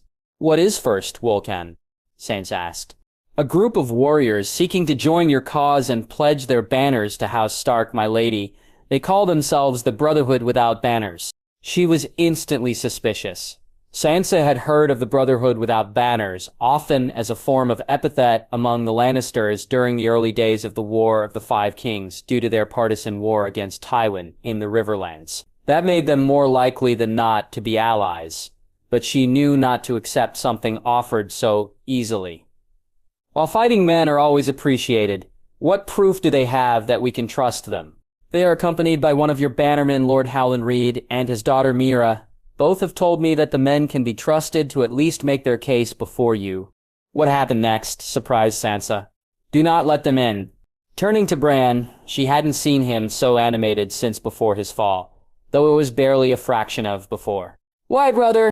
The worry ended up fading, replaced by Bran's normal placid emotionlessness. In case there's an attack from the south, you should have Lord Howland in the neck. The Brotherhood can be trusted to be placed among our banners, but House Reed should be in its keep, Sansa said. That was wise advice, but Sansa could sense Bran had other reasons for arguing it. See them to quarters in the keep, and inform them I will meet with them later. Woken bowed and left, looking between Bran and Rickon. Sansa sighed. Father made this look so simple. Perhaps she should have paid more attention when she was still young and innocent. It was the hour of the wolf when Jon emerged from his chambers. They were just as comfortable as he remembered, though he hadn't known them to be as icy as they felt. She wasn't in them, that was why. Well, time to fix that. Thankfully, Daenerys seemed to have taken his request, well, not really a request, to heart. There were no sentries, no guards at his door or elsewhere in the hallway. An insane oversight for someone worried about being attacked, but an admission of trust to one cared for. It filled Jon with a rare warmth that came difficultly for him since the moment 7 hells. Probably even before that as well. Willing away the dour thoughts, he hurried along the corridors, recollecting where to go while operating on moonlight alone. By the grace of the gods, he found the royal quarters for the Prince of Dragonstone, a vacant title since Daenerys was queen and there was no other living Targaryen left to occupy it other than Aemon, and he had long since sworn away titles upon taking the chains of a maester. More alone than even the Starks, it was sobering. Without another thought on it, he slowly opened the door. Jon entered to see Dany with her back turned to him, though she slowly shifted to face him with slightly raised eyebrows. She stood near the bed, hands interlocked, waiting for him in something far less cumbersome or intimidating than the dress from earlier. Not quite a state of undress, but something simple. Well, you certainly were quiet, Dany murmured, her voice catching a little. Her gaze was filled with something Jon wished to see much more of. He gave a wry grin, walking to the middle of the room after making sure the door was shut all the way. That was my objective. As I said, you did. The queen took a few steps closer, her face illuminated by a single candle. Jon muttered, eyeing her up and down, ravenous tendencies arising. I see you're aware of my intentions. We're truly alone, Jon Stark. Nothing to interrupt us, Daenerys said quietly. Jon moved forward, likely to enrapture her, but Dany held up her hand. Jon froze. Dany slowly began to walk around him. Jon moved only his head to follow her. Dany continued, Yet, you confuse me, Jon Stark. I've known a great many men in my life, more than I can count. Only cared about what's between my legs. Very little of them got what they desired. She stopped directly behind him, but rose up just behind his ear. Yet, you, Jon Stark, could have had me if you'd only asked. Jon's body loosened as a chill ran through his body. Gainsier kept on, moving again. You were the only one who had that privilege. Still, you never asked. Even though I wished every day you might. When did that start? Jon finally spoke. Around the time you showed me the dragon glass, Dany said simply, still circling him. Then you were taken from me. I thought I would never get what I wanted, which doesn't happen to me often. When the Red Priestess brought you back to me, I realized that my desires for you weren't entirely physical. I had a deep affection for you. Your loss weighed deeply on me. So when you came back, my desire for you only increased. I see, but you denied my affections, mostly, aside from our lone kiss, Dany told him. I'd waited a long time for that kiss. You made me wait. She stopped right in front of him. Then, you left. You've made me wait even longer. I am not an impatient woman, but I am tired of waiting. You even made me question if this moment would even happen. With you being an envoy of Stannis, I spent a long time thinking about how to get back to you. That was my best idea. No sense lying about it. I would have rather you just not left in the first place, Dany said, with a hint of ire. My mind was in shambles, Jon said. I was in pain. Sitting here in this castle was like running in circles. Your adventures outside of my roof were much better then. No, but I needed to repair my mind with something other than words that people told me. Jon said, inching closer to her. But that doesn't mean I thought of you every day. Wondering if I even deserve to have you. because it certainly didn't always feel that way. But that didn't stop me from constantly thinking about while I was here. So you had to go. I had to go, Jon sighed. Do you feel deserving now? I feel, Jon whispered. I feel like I can be. They drew close to one another, mere inches apart. Dany said, You're the only one for me. Finally, she broke, convinced, as she was, of his loyalty, of his affection. Daenerys didn't care. After so long with a hole in her heart, she simply took it selfishly and without abandon. The queen reached up quickly, hands moving around his neck to weave into his hair and pull Jon Stark to her, mouths slanting together in a heated kiss. After mere moments, a moan left her mouth as their lips parted and the kiss deepened. Gods, she had dreamed of this returning to her, and the genuine article did not disappoint. All the arguments of earlier, the stresses of rule and duty and war faded away as they kissed. Jon's hands planted themselves at her slender waist, the dress modest yet exposing every curve, while Donna's tightened in his long hair. Their passion was fierce, but their touch gentle, like the thirsty finding water, but savoring the cool taste, rather than frantically gulping it down. She pulled his hair from the ties, letting it flow freely over his shoulders. He looked beautiful, as did she in the low candlelight. They broke apart, in need of air. Jamechi's face flushed, and Jon breathing hard, their eyes locked on each other, trembling from need and the sheer weight of it all. Jamechi reached up and cupped Jon's cheek, stroking the coarse stubble that only made him more beautiful in her opinion. His eyes, normally dull and pained, were sparkling with lust and love. Jon, Dany? Staring at him, she nodded her head ever so slightly, telling him without words just how much he was welcome. Jon said nothing either, merely weaving their hands together and beginning to nudge her back to her large bed. Her legs hitting the side of the bed seemed to ignite something within them. His fingers attacked the laces and straps of her dress, her hands tugging at his belt to loosen his pants. Straps were flung aside while his shirt was peeled off. Daenerys stopped, her lust paused as the sight of his scar came into view. Her eyes filled with tears, gently raising her hand to touch the still raw edges, making him wince involuntarily. My fault, she murmured, voice threatening to break. Jon merely took her hand and kissed the back of it. Skin tingling, she leaned forward and pressed a kiss of her own on the scar, willing that it banished his pain away. One kiss turned to three, which turned to his lips going to her neck, ending in the two of them falling fully nude atop the bed covers. Their lips never broke as they made their way to the center of the bed, Dane's fingers digging into his back. He was strong and had thick muscles, ones crisscrossed with scars belying his battle prowess. It both made her sad for him, and also spurred on her lust. Wrapping her legs around his waist, she flipped them over, hair falling around her face as she stared into his eyes. Eyes grew so dark a gray they were almost black. Dingsy, his hands ran down her sides as her hips rolled against his. Gods, it felt good, like the eye of a great storm, bringing relief and calm to his soul. He leaned up, taking a nipple into his mouth, coaxing moans and sighs from Daisy as he pleased her. Often did Jon dream of this.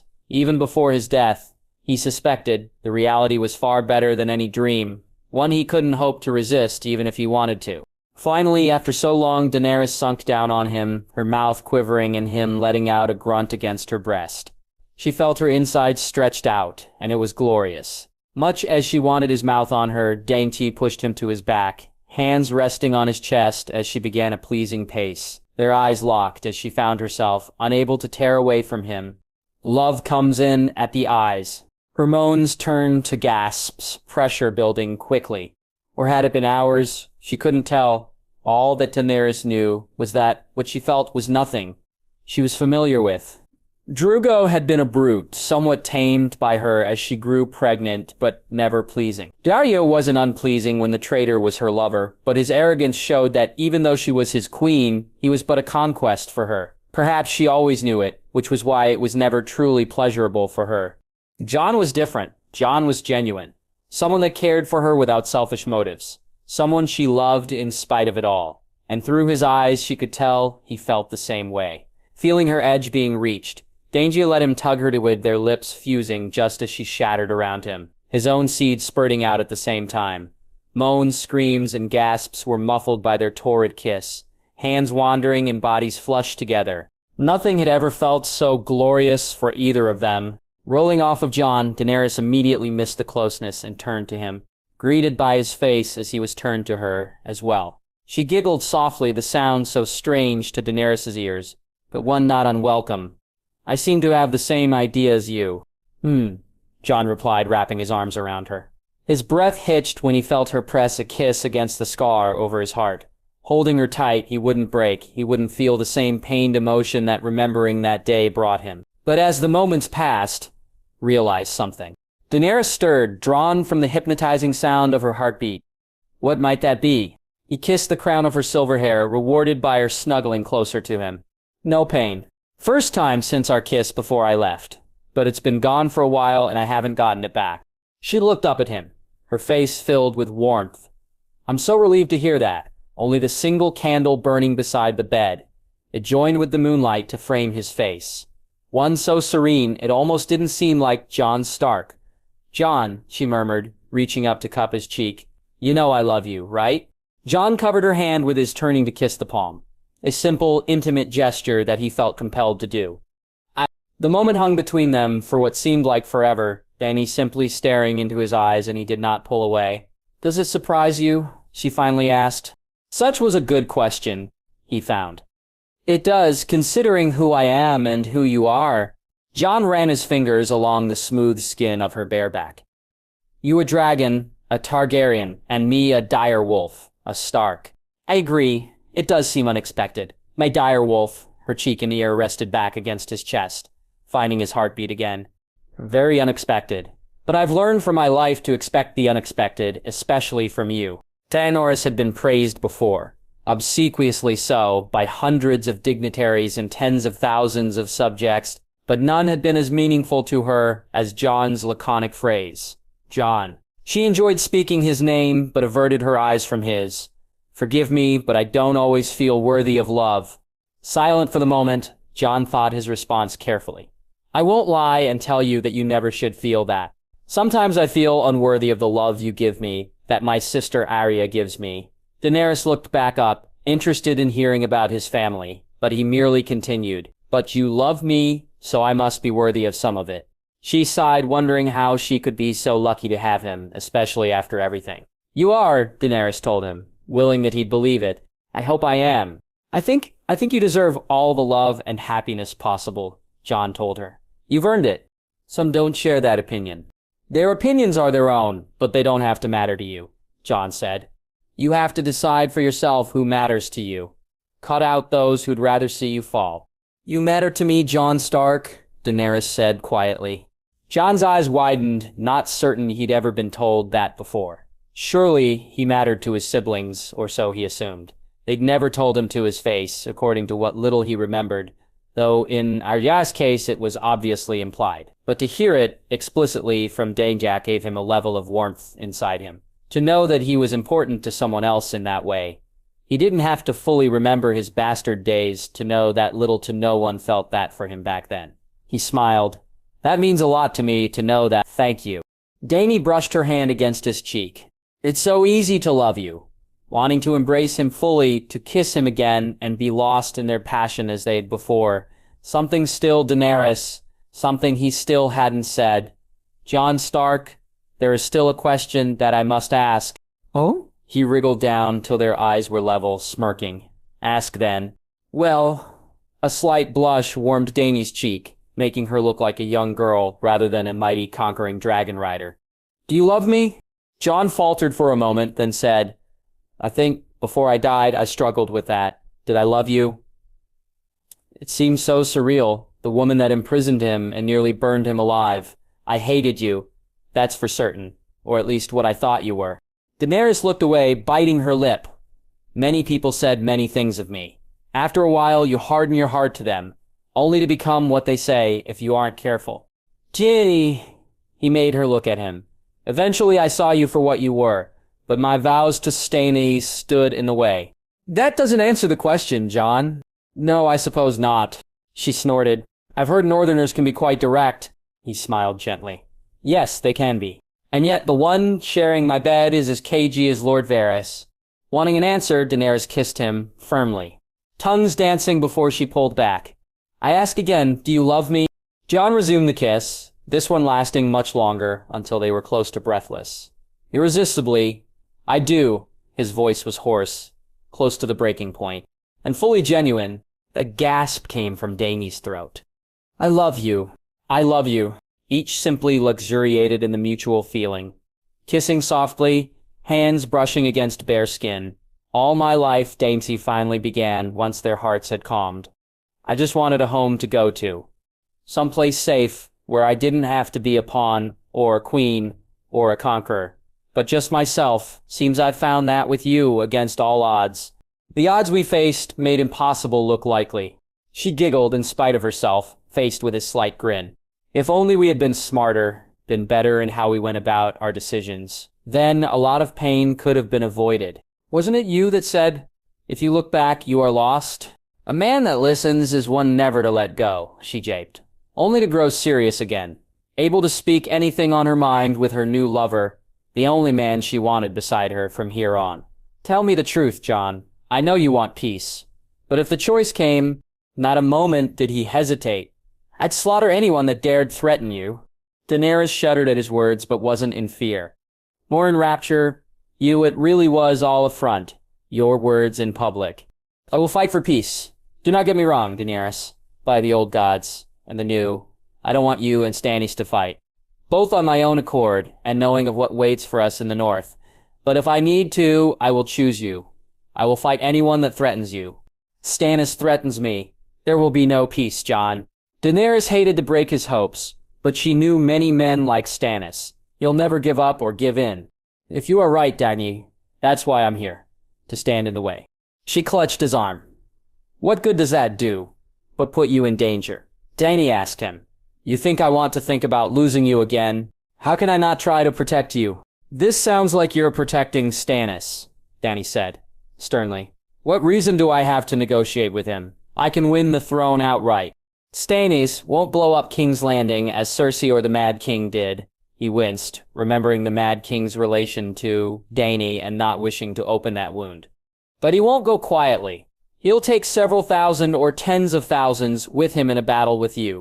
Daenerys understood that, even in defeat, Jon had bloodied her armies at Duskendale, not to speak of Baelor Hightower's savaging of Arianne Martell's host in Dorne. I still have dragons, my love. Wouldn't it be best for everyone if I ended it quickly, stop this petty squabbling over that godforsaken iron chair? He nodded.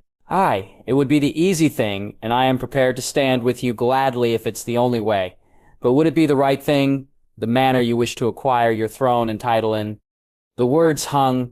You told me you wanted to break the wheel, to be different. I can't change basic reality, Jon. You did when you hatched 3 dragons from stone. She was silent at that. He was right. From what you told me, you did in Dorne what you didn't do. Rather, I know you have the ability to win without bloodshed, which is why I'm here. To restrain my fiery impulses? He kissed her sweetly, to ensure the world sees you as I finally came to see you. Her breath hitched, yet again. And how? Dainty's voice threatened to break. How do you see me? Letting the moment draw out, Jon cupped her cheek. A port in the storm. A beacon of light. Hope in the midst of an agonizing darkness. Lost in his eyes, Dany embraced him, melding flush against his body. Willing that if this were a dream that she'd never awaken, I've always known that coming here, returning to Westeros, I'd have to find a man that would be at my side. Do I fit what you've always imagined? Jon asked. No. Dainty felt amusement as he tensed. And that's a good thing, I believe. He chuckled.